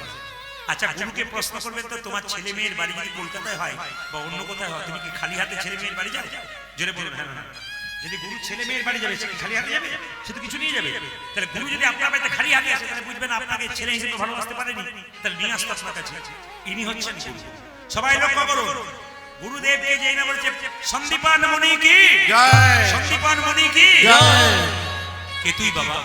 আমি সুদামা। আমার বাবা মোটু ব্রাহ্মণ, বাড়িতে মা আছে রচনা দেবী। বলে শোন, আমি তো রাজগুরু, আমি তো তোর গুরু নই, তোকে আমি এখানে নিতে পারবো না। যখন ছেলেটি বারবার কাঁদছে সুদামা, তখন সবাই লক্ষ্য করুন সন্দীপন মুনির একটা মাত্র ছেলে ছিল, তার নাম হচ্ছে মধুমঙ্গল। সে কিন্তু জলে ডুবে মারা গেছে। একবার দেখতে ঠিক সুদামার মতো। এখন গুরুপত্নী সুমতি দেবী তাড়াতাড়ি ছুটে এসে বলল, ও মা, এ তো আমার আমার মধুমঙ্গলের মতো করে দেখি দেখি দেখি দেখি দেখি জাপটে ধরেছে।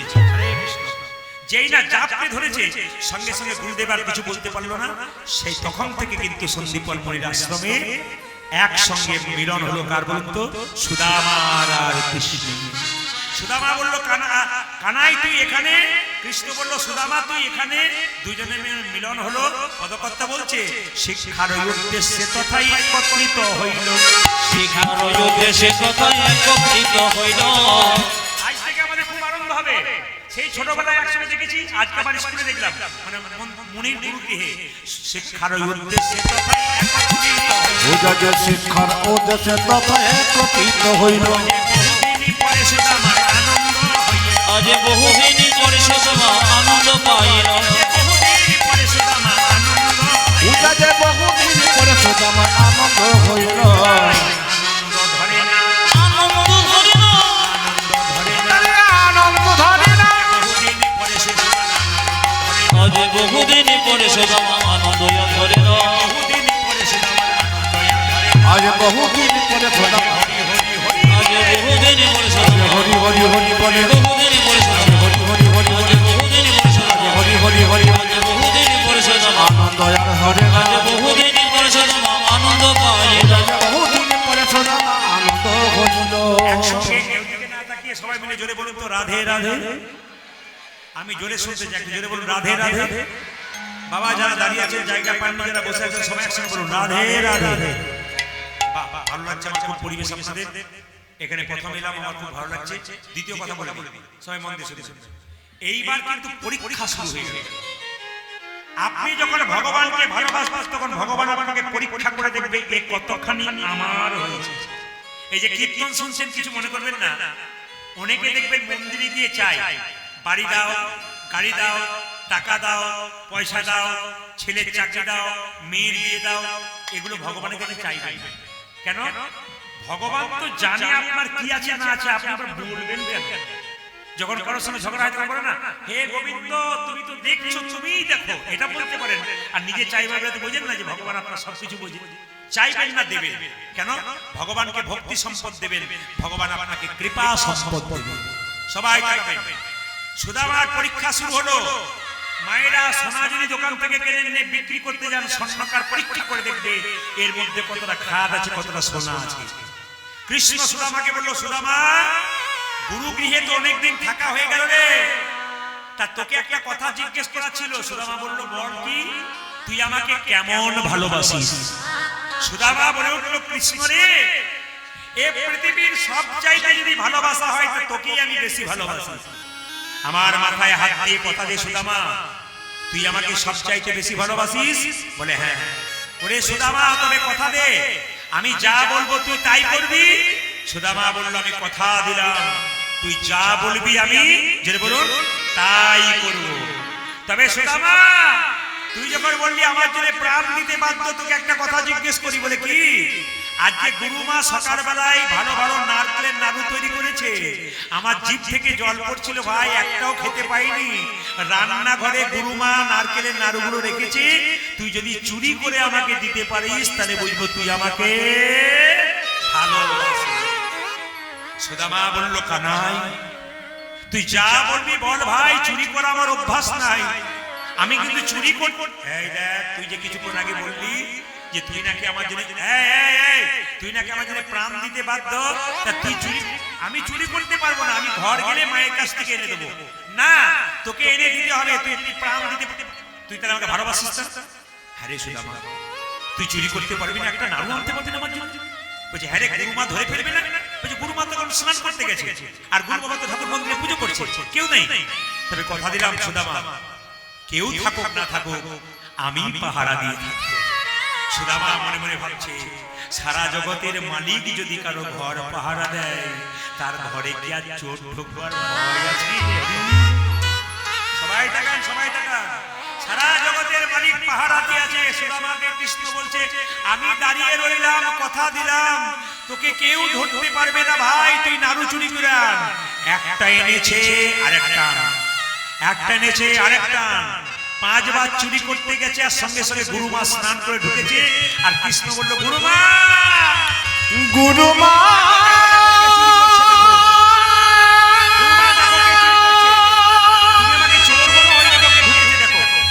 দেখো দেখো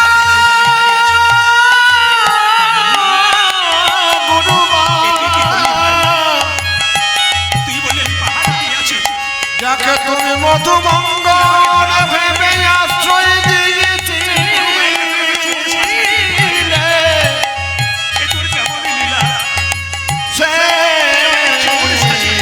সুদামা তুই যে বললি আমি পাহাড় দিয়ে কাণ্ড দে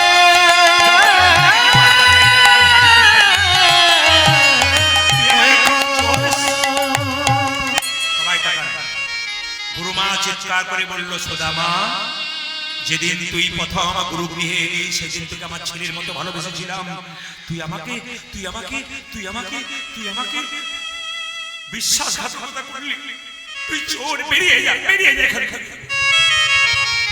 গুরু বাবা ছুটে এসে বলল, না আমার সুদামা চুরি করতে পারে না।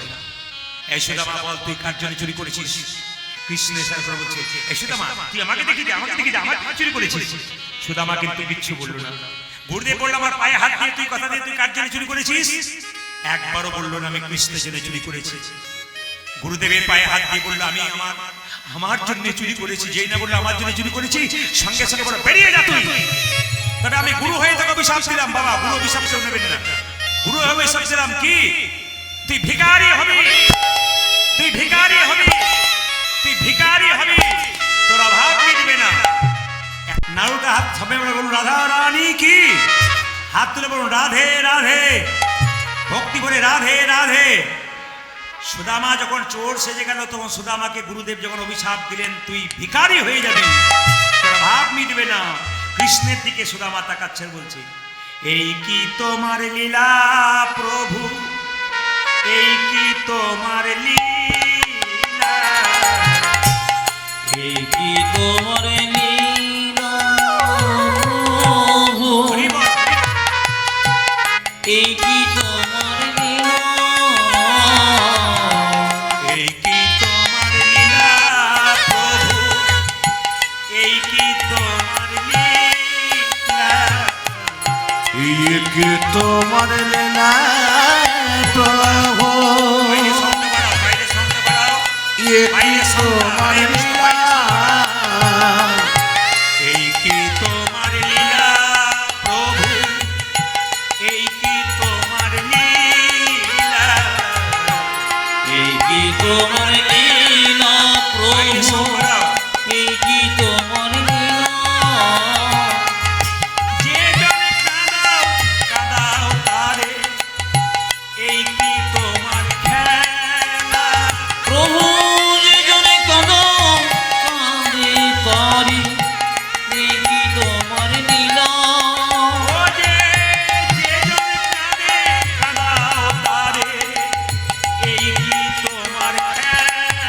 সংসারে যে জন কাঁদে কাঁদাতারে বলো এ কি তোমার লীলা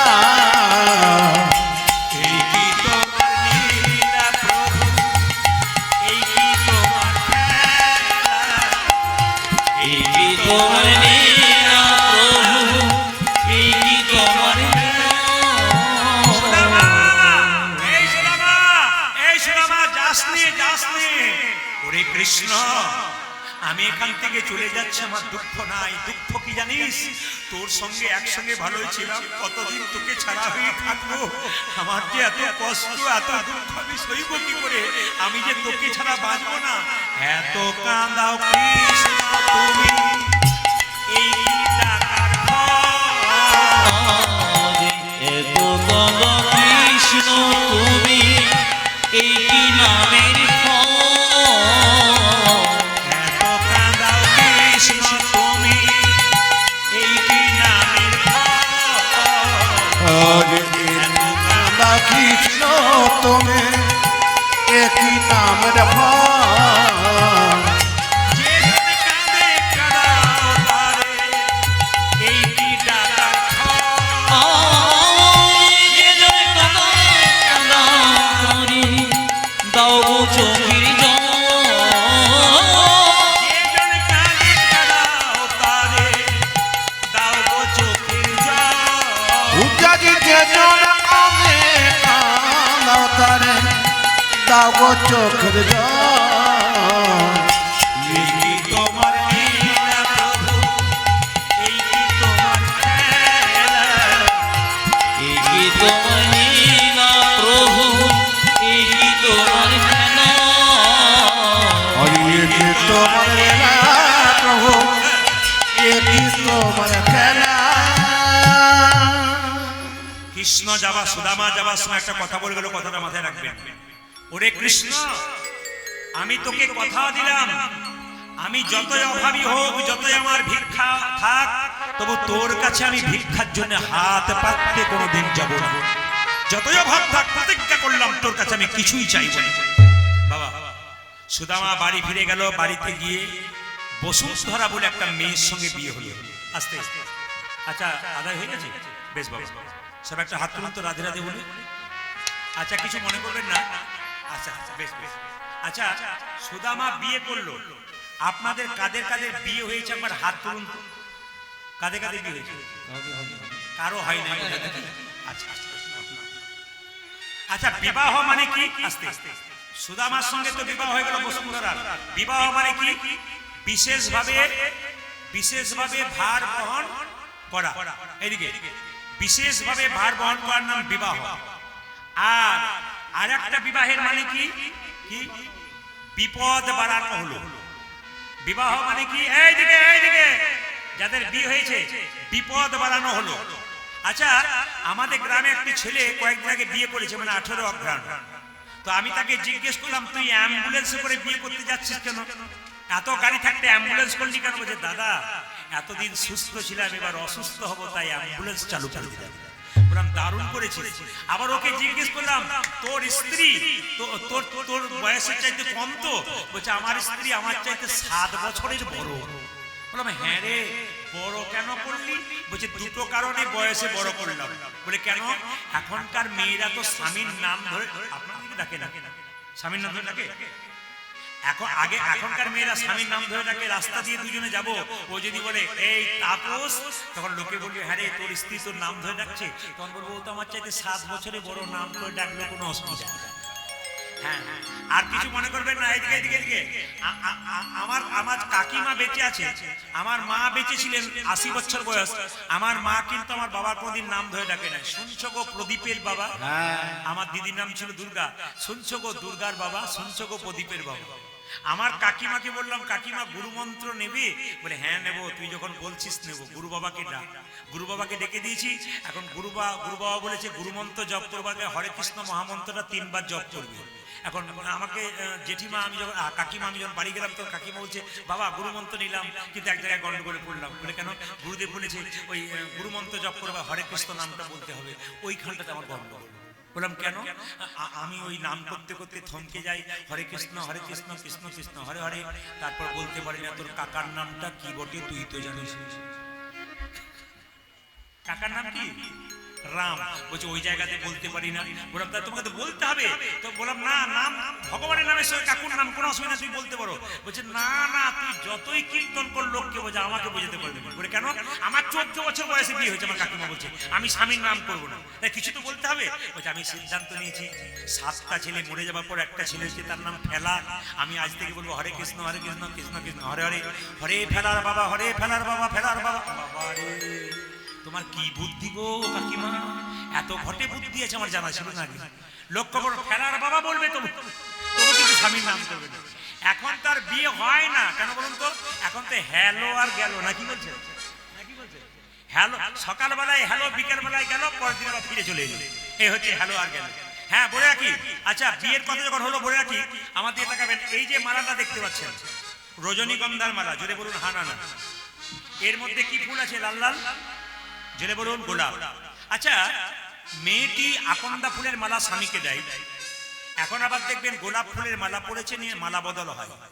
এই গোলাপ ফুলের মালাতে কিন্তু একটা সুন্দর শিক্ষা আছে, আপনারা জেনে নিন। কীর্তন শুধু মজা নয়, কীর্তনের মধ্যে শিক্ষা আছে। এই ফুলটার মধ্যে, এই মালার মধ্যে এই গোলাপটা রাখার অর্থ কি? স্বামী স্ত্রীকে বলতে চাইছে গোলাপের জন্ম কাঁটা থেকে, গোলাপ হচ্ছে ভালোবাসার প্রতীক। আমার আর তোমার বিবাহের পর মাঝে মাঝে একটু ঠোকাঠকি হতে পারে, কাঁটা লাগতে পারে, কিন্তু গোলাপের মতো যেন চিরকাল একবারে রঙিন হয়ে থাকে আমাদের ভালোবাসা। কি শিক্ষা দিচ্ছে? গোলাপের জন্ম কোথা থেকে? কাঁটা থেকে। যতই কাঁটা থাক কিন্তু গোলাপের মতো যেন রঙিন থাকে আমাদের ভালোবাসা। একজন স্বামী স্ত্রীর জন্য কীর্তন শুনতে গেছে, প্রতিদিন ঝগড়া হয়, তখন ওই স্ত্রীকে বলছে শুনে না কি বলছে শুনে না। আপনারা যেন এরকম করবেন। আচ্ছা, এই ফুলের মধ্যে এত, এই মালার মধ্যে এত ফুল কেন? রজনীগন্ধা মালা ফুল কেন? ফুলটা দেখে শিক্ষা দিচ্ছে, স্বামী বলতে চাইছে এই যে মালাতে যত ফুল, এরা আমার আত্মীয়। তোমার গলায় পরালাম এই ফুলের মালা, তোমার আমার আত্মীয়ের দায়িত্ব তোমাকে দিলাম সম্মান রক্ষা করা। আর তোমার ফুলের, তোমার মালার মধ্যে যত ফুল আছে আমি গলায় নিলাম, মানে তোমার আত্মীয় স্বজনের দায়িত্ব আমি নিলাম। এখন নেই, এখন দায়িত্ব নেই। বলবো না বেশি কিছু, বললে গন্ডগোল আছে। যখন বলছেন বলুন বলুন, তখন একটু বলে দিয়ে যাই। এখনকার মেয়েরা কিছু মনে করবেন না, এখানকার জন্য বলিনি, অন্য জায়গার জন্য বললাম। যদি স্বামী ফোন করে, শুনছো আমার বন্ধু বহুদিন পরে এসেছে, তুমি বিয়ে বাড়িতে আছো, একবার চলে এসো, বন্ধুর জন্য 2 পিস লুচি টুচি করতে হবে। তখন ওখান থেকে বলে বন্ধু এসেছে? বলে হ্যাঁ। কিছুক্ষণ পরে বলছে যে নাম্বারে যোগাযোগ করছেন সেই নাম্বার এখন আউট অফ সার্ভিস। মানে নিজেই মুখে বলছে, যে নাম্বারে মানে না করতে পারলে দেখবেন শ্বশুর বাড়ির কেউ যদি করে কর্ম, কেউ যদি লোক আসে, তার আমার যা কোমরে ব্যথা, উঠতে পারছি না। আর যখন নিজের বাবার বাড়ি কেউ আসে, বাবার কোমর বেঁধে পাকা গিন্নির মতো, আমার বাপের বাড়ির লোক এসেছে আজকে সবার, না কি বলছেন? 8 বাজার পরে নিয়ে এসে ভালো বলে দিলাম আর কি, কিছু মনে করবে না, বলবো না, বাদ দিয়ে দেবো। আমার এই কথাগুলো বলতে ভালো লাগে না, কিন্তু আপনাদের জন্য মাঝে মাঝে বলি। যেমন রাধে রাধে। আর শেষ কথা একটি বলে দিই, কিছু মনে করবেন না। বাবারা, বয়স্ক বাবারা যখন বলছেন বলে দিই। এই আমি রাত ওনার বাড়িতে শুয়েছিলাম, কেউ ছিল না, একটি ছেলে, আমি যখন শুয়ে আছি দুপুরবেলায়, তখন একটি ছেলে আমার পাটাতে সুসুর দিচ্ছে। আমি গিয়ে দেখলাম যে কে বটে, দেখি 22-25 বছর বয়স। তো বললো বাবা, বলে কি আপনার কাছে তাবিজ আছে? তাবিজ কেন? বলছে আমার স্ত্রী বিয়ের পর আমার দিকে তাকায় না, খালি এদিক আর ওদিক, কেন এটা জানতে চাই। বললাম তাবিজ নাই, তবে তোমার বিয়েতে ক্যামেরাম্যান ছিল? বলছে হ্যাঁ ক্যামেরাম্যান ছিল, ওই বেটাই গন্ডগোলটা করেছে।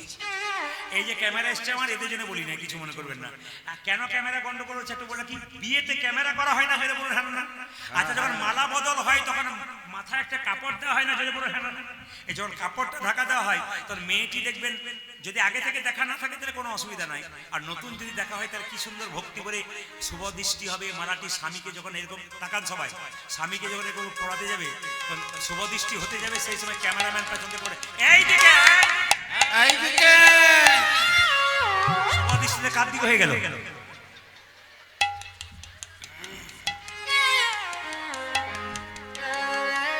কীর্তনে যে কি রস আছে, কি ভাবছেন আপনারা? সারা রাত্রি শেষ করবো সব বুঝতে নিয়ম। যেরকম রাধে রাধে, শ্যাম সুন্দর, মদন মোহন কি রাধা রানী কি সুদামা কতগুলো ছেলেকে পাঠশালায় পড়ায় আর ভগবানের সেবা করে। একদিন ভগবানের সেবা করতে করতে কিচ্ছু নেই, সামান্য চালের দানা আছে, ভগবানকে দিয়েছে। কিন্তু শিক্ষা আছে,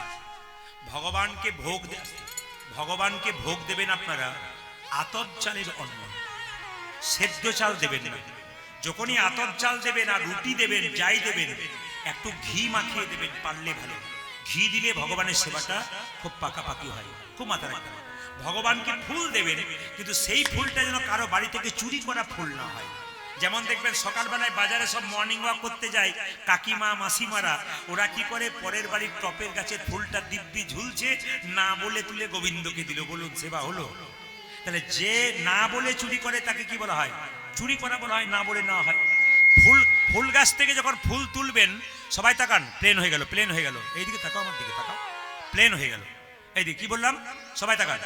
ফুল গাছ থেকে যখন ফুল তুলবেন, শাস্ত্র বলছে তখন কিন্তু গলায় কাপড়টা দিয়ে বা গামছা দিয়ে ফুল গাছ থেকে ফুল তুলবার সময় বলবেন, হে বৃক্ষ মাতা, তুমি যে বক্ষ বিদীর্ণ করে ফুল দিয়েছো, এই ফুল গোবিন্দ সেবায় লাগাবো, তুমি নিজ গুণে ক্ষমা করে দিও। যদি এটাও বলতে না পারেন, তাহলে ফুলটা তুলবার সময় বলবেন, হরে কৃষ্ণ কৃষ্ণ কৃষ্ণ হরে হরে, হরে রাম রাম রাম হরে হরে। এই কথা বলে ফুলটা তুলবে। এইবার বলি আপনাদেরকে, ফুল জলে ডুবিয়ে দেবেন না গোবিন্দকে, ফুলের মধ্যে জল ছিটিয়ে দিতে হয়। বাজারে ফুলের মালা বিক্রি হয়, দেখবেন ফুলের মধ্যে জল ছিটিয়ে দেয়, ফুল কিন্তু ডোবাই না। ওই জন্য ফুল কোনদিন জলে ডুবিয়ে গোবিন্দকে নয়, পাতা জলে ডুবিয়ে গোবিন্দকে দেবেন, ফুল দেবেন। গোবিন্দকে প্রদীপ দেবেন, কিন্তু ঘিয়ের প্রদীপ দিলে ভালো হয়। তিল বা তেলের যখন প্রদীপ দেবেন, তখন ঘিয়ের প্রদীপ দিলে গোবিন্দকে ডান দিকে দেবেন, আর তিল বা তেলের প্রদীপ দিলে বাঁ দিকে দেবেন। সোজা প্রদীপ কোনদিন দেবেন না। প্রদীপটাকে বসাবেন গম কিংবা চালের উপরে, এমনি প্রদীপ নিচে দিতে নেই। নিয়ম আছে, কিছু এগুলো জানতে হয়। তো একদিনে এত জানানো সম্ভব নয়। আজকে সুদামার স্ত্রী এত অভাব কেঁদে কেঁদে বলছে, প্রভু এত ভিক্ষা করে বেড়ায়, আজ আবার ভিক্ষা পেলাম না, আবার কি খেলা খেলিবে শিহরি। এত যে তুমি খেলা খেলছো, আর কত খেলা খেলবে? আবার কি খেলা খেলিবে শিহরি, কি খেলা পরল মনি। আবার কি খেলা খেলিবে শিহরি, কি খেলা পরল মনে। কারো জীবনে সুখ যদি আসে, দরজাতে দুঃখ দাঁড়িয়ে থাকে, সুখ গেলে আবার দুঃখ আসবে। আর দুঃখ এলে কেউ ভয় করবেন না, আবার সুখ দরজায় দাঁড়িয়ে আছে। সুখ সামান্য সময়ের জন্য থাকে, দুঃখ অনেকক্ষণ ধরে থাকে। শাস্ত্র সংসারটাকে সুখালয় বলেনি, এই সংসারটাকে দুঃখালয় বলেছে। খালি দুঃখ পাবার জন্য আমরা এসেছি। সুখ আর দুঃখের সঙ্গে দুজনের সঙ্গে রাস্তা একদিন দেখা। সুখ দুঃখকে বলছে, দুঃখ রে তুই হলি সুখী। দুঃখ বলছে, কেন? লোকে তো তোকে সুখী বলে, লোকে তোকে পেলে সম্পদ পেয়ে গেলে সব ভুলে যায়, আনন্দে থাকে। সুখ বলল, না রে দুঃখ, তুই হলি সুখী। বলে কেন? সুখ কেঁদে কেঁদে বললো, আমাকে যদি মানুষে পেয়ে যায় তবে ভগবানকে ভুলে যায়, আর তোকে যদি পেয়ে যায় তবে ভগবানকে আবার মনে করতে শিখিয়ে দেয়। মানুষ দুঃখে পড়ে ভগবানকে ডাকে, সুখে পড়ে ডাকে না। আজকে বারবার করে বসুন্ধরাকে ডেকে ডেকে বলছে, আবার কি খেলা খেলিবে শিহরি, কি খেলা পরল মনে। ও যে আবার কি খেলা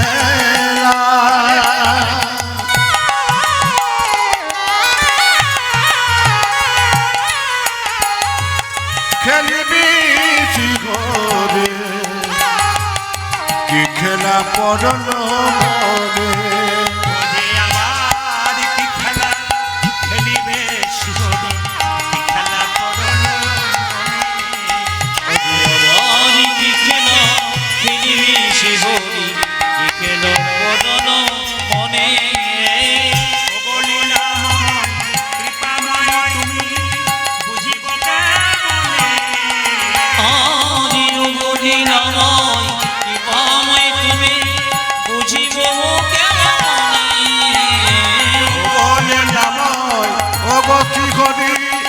বুঝিব কেমনে খেলা খেলিবি শিহরে খেলা করো রামে হরি আজারি খেলা খেলবি শিহরে কি খেলা করোনা মনে স্বামী স্বামী তাকান স্বামী এত সংসারে অভাব কেন যে ভগবানকে ডাকে তাকে তো কষ্ট হয় উত্তরগুলো শুনবেন। ধীরে ধীরে স্ত্রী জিজ্ঞেস করছে যে ভগবানকে ডাকে তাকে তো কষ্ট হয় উত্তরগুলো দেখুন সুদামা ভক্ত কি উত্তর দিচ্ছে বসুন বসুন যে পরীক্ষা দেয় যে পড়াশোনা করে তাকে পরীক্ষা দিতে হয় যে ভগবানকে ডাকে তাকেই পরীক্ষা দিতে হয় যে কেনা কেনা পরীক্ষা দিতে হয় স্বামী এক বেলা খেতে পায় আচ্ছা আচ্ছা আচ্ছা আচ্ছা আচ্ছা তোমার কাছে একটা কথা জিজ্ঞেস করেছিল কৃষ্ণ নাকি তোমার বন্ধু হ্যাঁ সে নাকি দ্বারকের রাজা হ্যাঁ একবার বন্ধুর কাছে যেতে পারো না না যাবো কেন যাবো কিছু চাইতে পারো না চুপ করো তোমার এই কথা আজ বললে কোনদিন বলবে না আমি ভগবানের কাছে কিছু চাই বলে কেন যে চাই সে অল্প পায় আর যে চাই না সে এত পায় ভাবতে পারে না আমি চাই আচ্ছা আচ্ছা আচ্ছা আচ্ছা মনে মনে ভাবছে আমি আমার বন্ধুকে কথা দিয়েছি আমার অভাব থাকলো তোমার কাছে আমি চাই না আমি কোনোদিন চাই বারবার যখন স্বামী স্বামী চেষ্টা বসে ধরা তার চোখে চল এইদিকে এইদিকে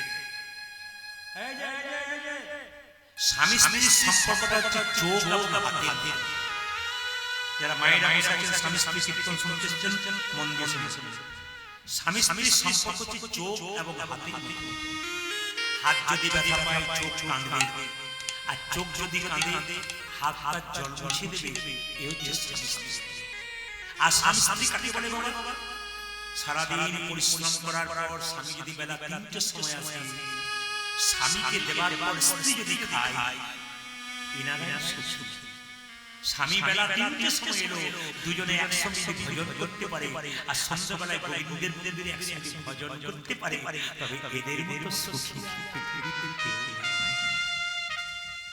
যার বাড়িতে স্বামী স্ত্রী একসঙ্গে ভজন করে আর সন্ধ্যাবেলায় গোবিন্দের মন্দিরে দুজনে বসে একসঙ্গে ভজন করে তাকে ভগবানকে ডাকতে হয় না ভগবান তার বাড়িতে ছুটে এত অভাব বারবার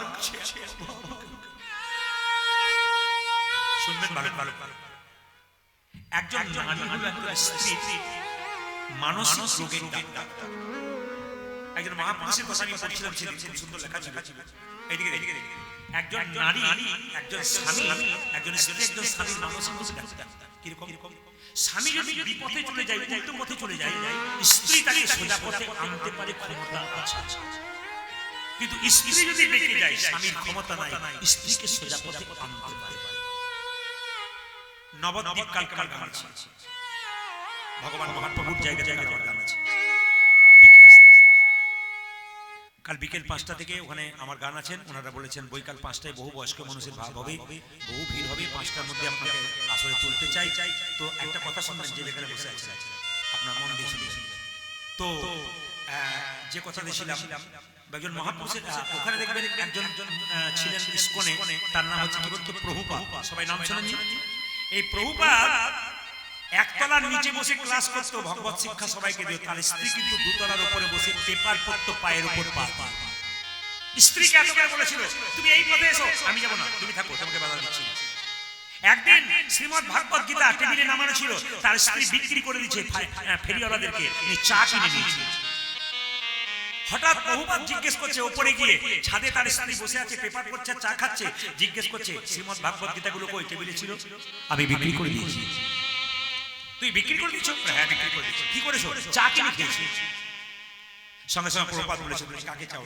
টি আর মি তুমি চা চাও না আমাকে চাও সঙ্গে সঙ্গে তার স্ত্রী বলেছে tea not you tea not you আমি চা চাই আমি তোমাকে চাই না সেদিন থেকে প্রভুপাদ তার স্ত্রীকে ত্যাগ করে বিশ্বভুবনে গেলেন একমাত্র নাম বিতরণ করবার জন্য স্ত্রী যদি বেঁকে যায় স্বামীর ক্ষমতা নাই তাকে সেই পথে আনতে কিন্তু স্ত্রী যদি পুরুষ যদি বেঁকে যায় স্বামীর ক্ষমতা স্ত্রীর ক্ষমতা আছে আবার দেখুন মায়েরা স্বামী যখন সারাদিন পর ক্লান্ত শরীরে বাড়ি আসে স্ত্রী তার সেবার দ্বারা তার সমস্ত ক্লান্তি দূর করে এরাই হচ্ছে আমাদের ভারতবর্ষের মা স্বামী বিবেকানন্দকে একজন ইংরেজ সাহেব জিজ্ঞেস করেছিল, আচ্ছা বিবেকানন্দজি কিছু মনে করবেন না, আপনাদের ভারতবর্ষের মেয়েরা হাত মেলাতে যায়, হাত মেলায় না কেন, হাতে হাত মেলায় না কেন?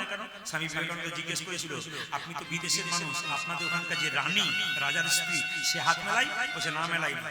বলে মেলাই না? বলে আমাদের রানী কারোর সঙ্গে হাত মেলায় না। বলছে তোমার রানী যদি কারোর সঙ্গে হাত মেলায় না মেলায়, আমাদের ভারতবর্ষের প্রত্যেকটি মা হলো রানীর মতো, এরা পরপুরুষের সঙ্গে হাত করে দিল। ইনি হচ্ছেন স্বামী বিবেকানন্দ। যারা এখানে স্কুলের শিক্ষক আছেন কিছু মনে করবেন না, গীতা কিন্তু শিক্ষককে শিক্ষক বলছে না। গীতা কাকে শিক্ষক বলছে জানেন?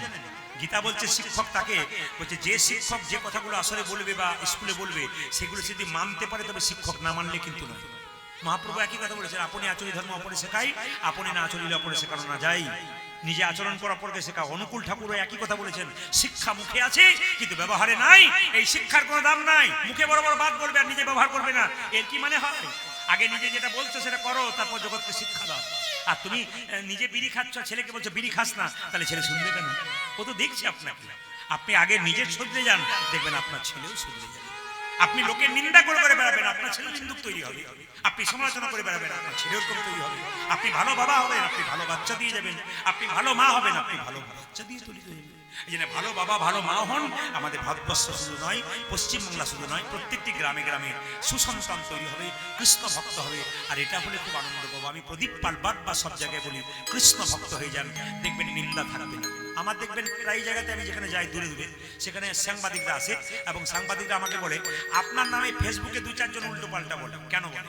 আমি একটা কথা বলেছিলাম, আমার গুরুজি বলেছিলেন যে হাতি যখন গ্রামে আসে, আপনাদের গ্রামে যখন হাতি আসে, আপনার প্রণাম করেন না? জোরে বলুন হ্যাঁ না? প্রণাম করেন, ভালো ভালো খাবার দেন, হাতিকে ধান দেন। হাতির উপরে মাউত যখন নিয়ে আসে, হাতিকে ধান দেন। কিন্তু দেখবেন হাতি এলে সবাই খুশি হয়, একজন খুশি হয় না। কে বলুন তো? জোরে বলুন কে?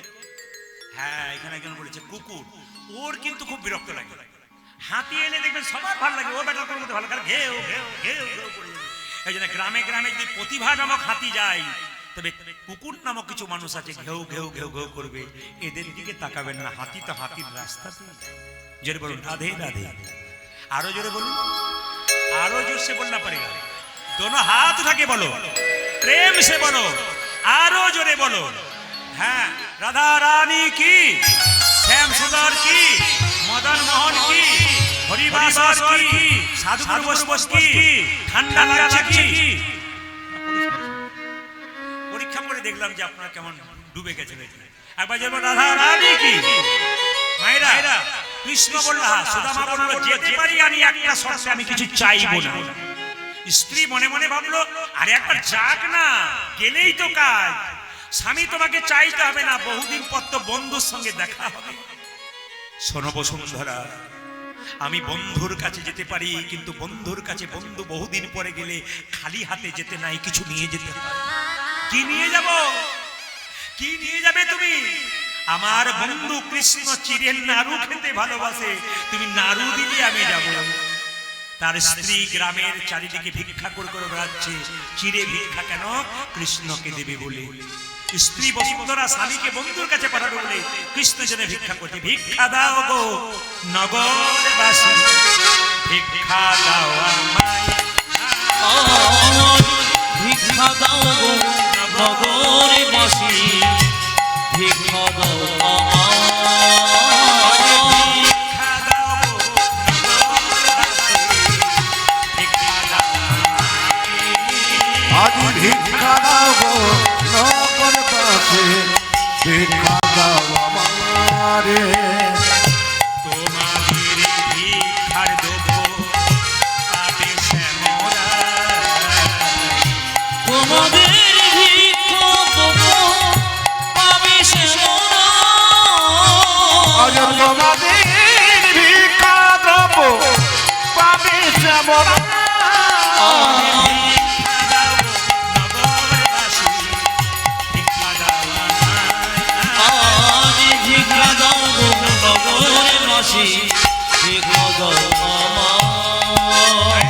চার পাড়াতে ওকে বের করে দে। ওর স্বভাব হয়ে গেছে ভিক্ষা করা।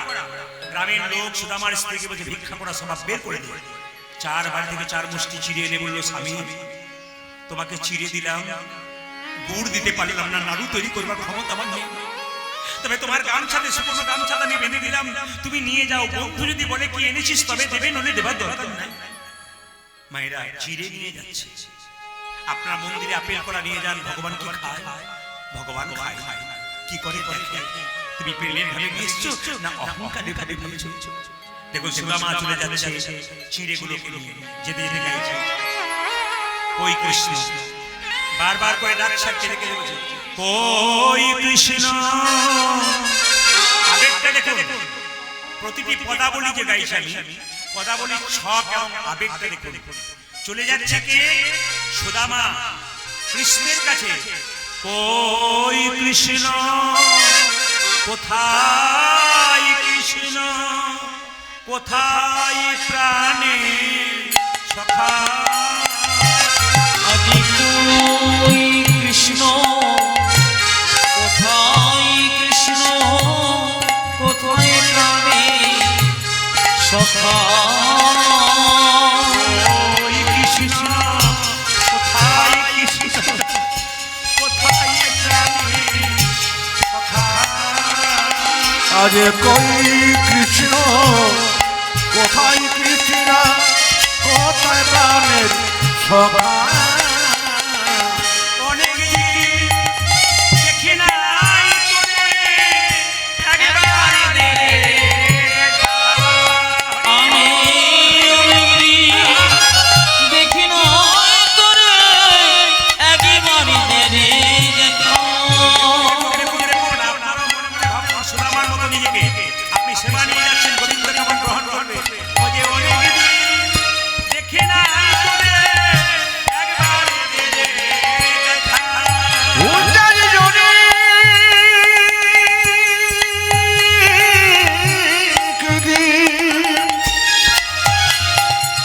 দেখি নাই তোরে, একবার দে দেখা। যেতে যেতে পায়ের মধ্যে কাঁটা ফুটেছে। আহ! কৃষ্ণ দ্বারকার সিংহাসনে বসে মনে মনে ভাবছে সুদামা, ভক্ত যতটুকু কষ্ট পায় ভগবান তার চাইতে বেশি কষ্ট পায়। আপনার বাড়িতে গাভীর যদি বাচ্চা হয়, বাচ্চাটাকে আপনি খুলে দেবেন, গাভীর বাচ্চাটাকে খুলে দেবেন, গাভীটাকে বেঁধে রাখবেন, দেখবেন গাভীটা দৌড়ে দৌড়ে পালাবে। কেন? যদি বাচ্চাটাকে কেউ করে নেয়, বাচ্চাটা যদি খালি বিলে পড়ে যায়, গাভী তার পেছনে পেছনে পাগলের মতো ছুটবে। ভক্ত যখন ভগবানের জন্য পাগলের মতো যাবে, তখন ভগবান দেখবেন তার পেছনে পেছনে গাভীর মতো ছুটতে শুরু করবে। এই যে কীর্তন শুনতে এসছেন, আপনারা কি ভাবছেন ভগবান আপনার পাশে নেই? পাশে পাশে আছে। রাস্তা দিয়ে চলে যাবেন, চাঁদ আকাশে উঠেছে, তখন দেখবেন হঠাৎ চাঁদটা আপনার সঙ্গে সঙ্গে চলছে মনে হবে। দেখবেন আকাশে চাঁদ নিচে হেঁটে যাবেন, মনে হবে আপনি কোথায় যাচ্ছেন, চাঁদ যেন আপনার সঙ্গে সঙ্গে যাচ্ছে। আপনি যখন কৃষ্ণ নাম করতে করতে যাবেন, অনুভব করতে পারবেন কৃষ্ণ যেন চাঁদের মতো আপনার কাছে চলছে। একটা কথা বলার আছে আপনাদেরকে বলি, মানে এই আবেগের কথাটি বলবার আগে বলি, একজন ভক্ত আমাকে প্রশ্ন করেছিল আজকে যে সরস্বতী পুজোতে ফুল খেতে নেই কেন? একটু বলে দিই, ওনার মনের প্রশ্ন করে দিই। আচ্ছা আচ্ছা, আপনি যখন জিজ্ঞেস করেছেন তখন বলে দিই সবাই সবাই। আমাকে কিন্তু গদাধরবাবু বলেছেন যে 5টা থেকে 8টা পর্যন্ত পড়ে দেবেন, আর করার দরকার নেই। কিন্তু আপনারা তো উঠছেন, আমি কি করি? এ তো বড় গন্ডগোলের ব্যাপার। এইখানে রাখি খিদে পায় নাই, কারো পায় নাই। আচ্ছা বেশ বেশ, ঠিক আছে। আচ্ছা আর কিছু করুন, হ্যাঁ সবাই লক্ষ্য করুন, সবাই একবার লক্ষ্য করুন। চলে যাচ্ছে কি? সুদামা। ও গো কই কৃষ্ণ কোথায়? কৃষ্ণ কোথায়? প্রাণ সখা। আজি কই কৃষ্ণ কোথায়? কৃষ্ণ কোথায়? প্রাণী সখা।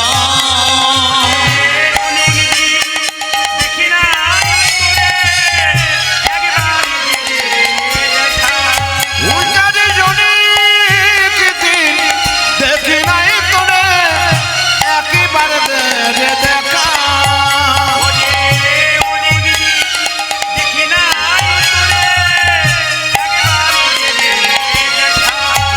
আমি অনেকদিন দেখি নাই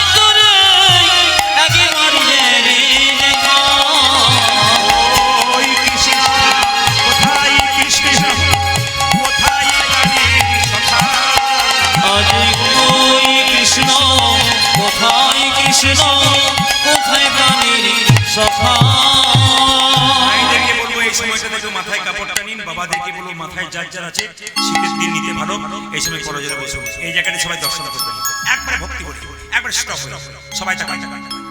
সুদামা যেতে যেতে পায়ে কাঁটা ফুটেছে, আর কৃষ্ণ সিংহাসনে বসে আছে, রুক্মিণী সত্যভামা বলছে, রুক্মিণী সত্যভামা দেখো দেখো দেখো দেখো। কি হয়েছে স্বামী? ধীরে ধীরে কি হয়েছে? আমার পায়ে কাঁটা ফুটেছে। কি করে ফুটলো? তুমি তো সিংহাসনে বসে আছো, তোমার পায়ে কাঁটা। রুক্মিণী, ভক্ত যখন ভগবানকে ডাকে, ভক্তে যতখানি আঘাত লাগে ভগবানের তার চাইতে বেশি লাগে। সুদামা পায়ে কাঁটা ফুটেছে, তাই আমার পায়ে কাঁটা ফুটেছে। সত্যি তো তাই। যেই না সুদামা চিৎকার করে বলল, কানা করি কানা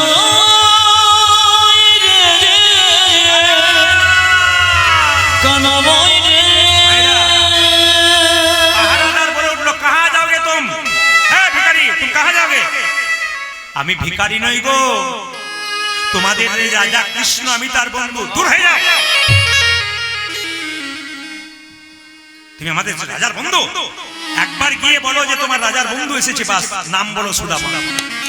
পাহারাদার গিয়ে বলল, রাজা মশাই, আপনার এক প্রিয় বন্ধু আজকে এসেছে। কি নাম তার? সুদামা। সুদামা একবারে গিয়ে চাপতে ধরেছে সুদামা। দেখুন বন্ধুত্বের কেমন মিল, দেখুন ভগবানকে ভালোবাসতে ভগবান আপনাকে কেমন ভালোবাসবে প্রমাণটা দেখুন।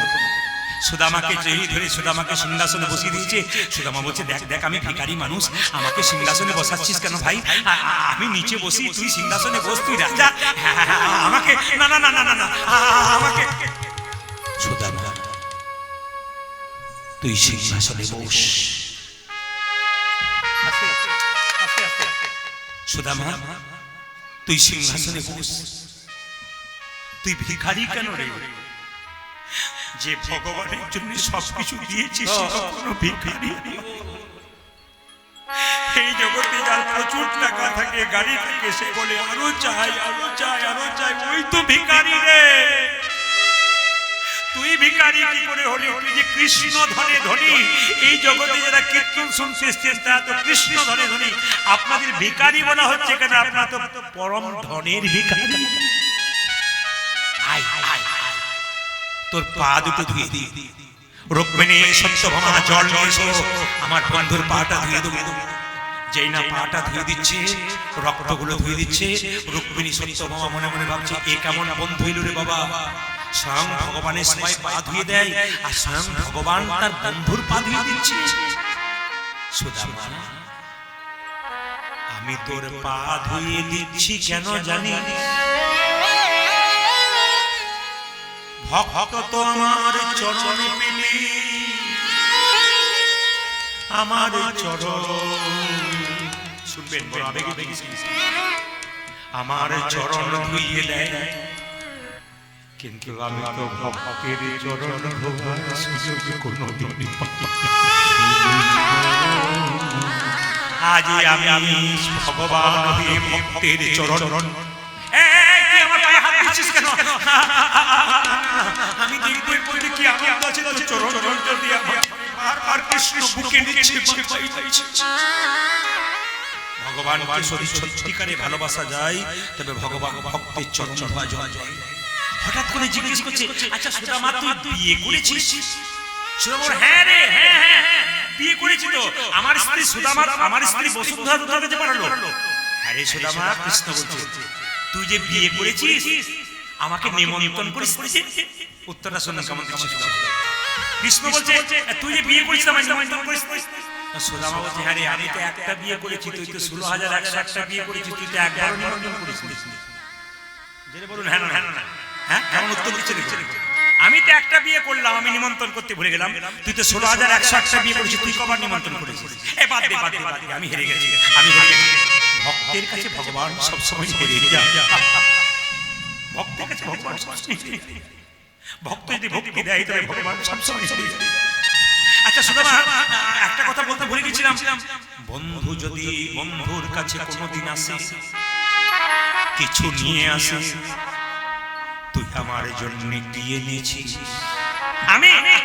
আমি যে ভিখারি মানুষ, আমি কৃষ্ণ বলল সুদামা চালাকি করছিস তুই?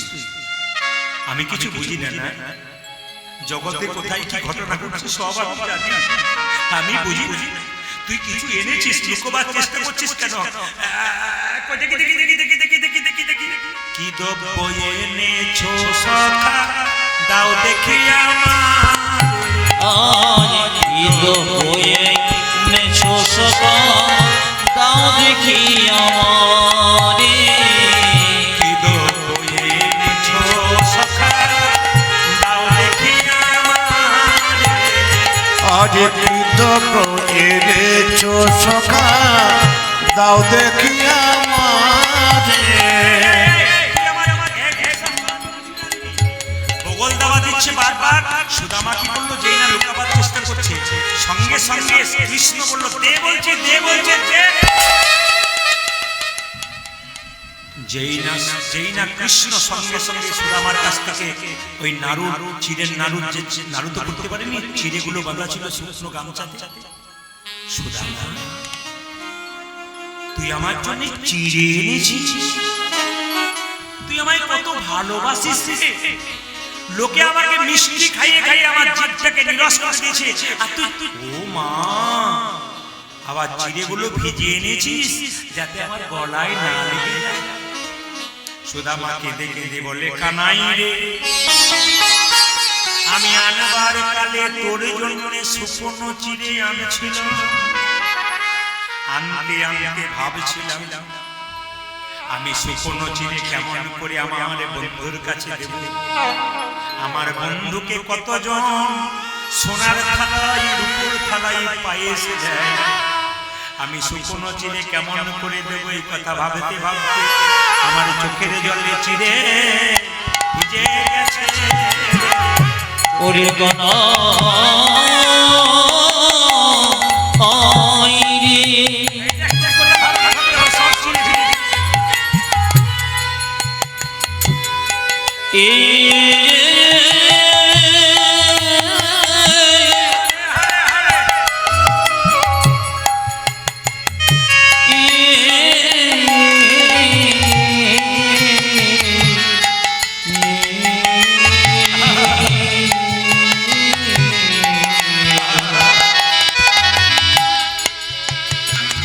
আমার চোখের জল চিরে ভিজে গেছে।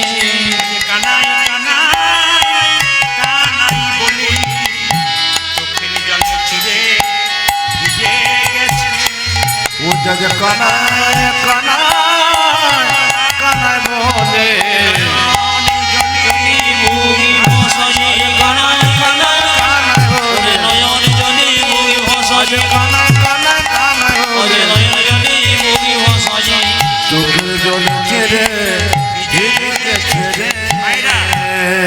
কৃষ্ণ দ্বারকার সিংহাসনে বসে বসে বলল সুদামা রে, এই শুকনো চিড়ে তুই যে চোখের জলে ভিজিয়ে এনেছিস, আমি দ্বারকার সিংহাসনে বসে বসে প্রতিজ্ঞা করে গেলাম কলিযুগে কোনো ভক্ত যদি দরজায় দরজায় ভিক্ষা করে চিড়ের মালসা দিয়ে চোখের জল দিয়ে চিড়ে প্রসাদ যদি ভগবানকে দিতে পারি, তবে তাকে আমি আশীর্বাদ দিলাম কি জানি তার সুদামার মতো কৃষ্ণ কৃপা হবে।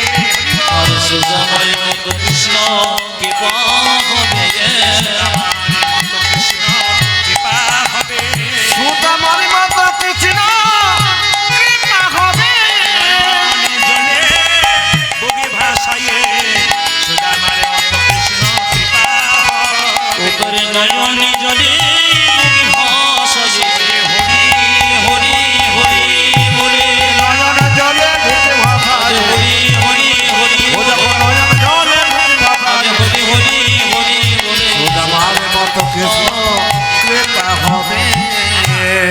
গদাধর বাবু তারা দু ভাই মিলে ভিক্ষা করে এত কষ্ট করে অনুষ্ঠান করালেন। ঈশ্বরের কাছে প্রার্থনা করলাম সুদামার মতো কৃষ্ণ ভক্তি তার হোক। আর আপনারা যারা কীর্তন শুনতে এসেছেন ঈশ্বরের কাছে প্রার্থনা করলাম আপনাদের প্রতি বাড়ি বাড়ি একটা করে কৃষ্ণ ভক্ত সন্তান হোক। কেন কৃষ্ণ ভক্ত সন্তান চাইলেন বাবা? একটা কারণে, সচিমাতা নিমাইকে বলেছিল তোর বাবার পিণ্ড দিয়ে আয়। নিমাই বলেছিল মা পিণ্ড দিলে কি হয়? বলে পিণ্ড দিলে 7 বংশোদ্ধার হয়। সঙ্গে সঙ্গে নিমাই বলেছিল, মা গো তুমি তো বললো পিণ্ড দিলে 7 বংশ উদ্ধার হয়, কিন্তু কোন বংশে একজন কৃষ্ণ ভক্ত সন্তান জন্ম নিলে তা 7 বংশ নয়, তা 14 বংশ উদ্ধার হয়। এই জন্য যত ভক্তগণ এসছেন, আমার খুব ভালো লাগলো আপনাদেরকে যে এত সুন্দর ভক্ত আপনারা এই শীতের রাত্রিতে এসছেন। আপনাদের সকলের চরণে কীর্তনিয়া প্রদীপ পালে কোটি কোটি ধন্যবাদ প্রণাম রইল। আপনারা সবাই খুশি থাকবেন, সুখে থাকবেন। তবে শেষ কথাটা শুনে রাখুন, সুদামা কিন্তু কৃষ্ণের কাছে 10 দিন থেকেছিল। কদিন বললাম যদি বলুন 10 দিন। আশ্চর্যের ব্যাপার, 10 দিন থেকেছিল, কিন্তু একদিনও বলে নাই আমার গাড়ি নাই, বাড়ি নাই, টাকা নাই, অভাব বড়, একবারও বলে নাই।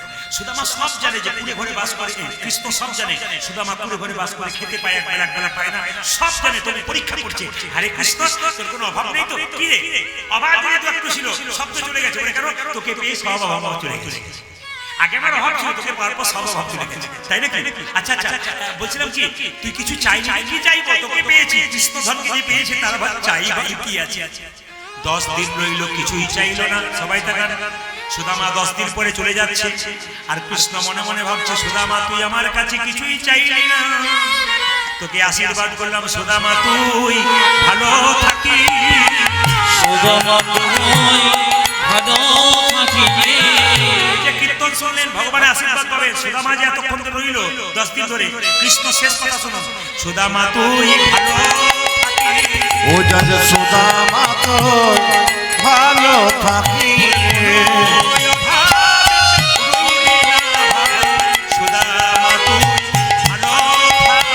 তোরে কোনো অভাবে রইবে না ভাই, সুদামা তুই ভালো থাকিস।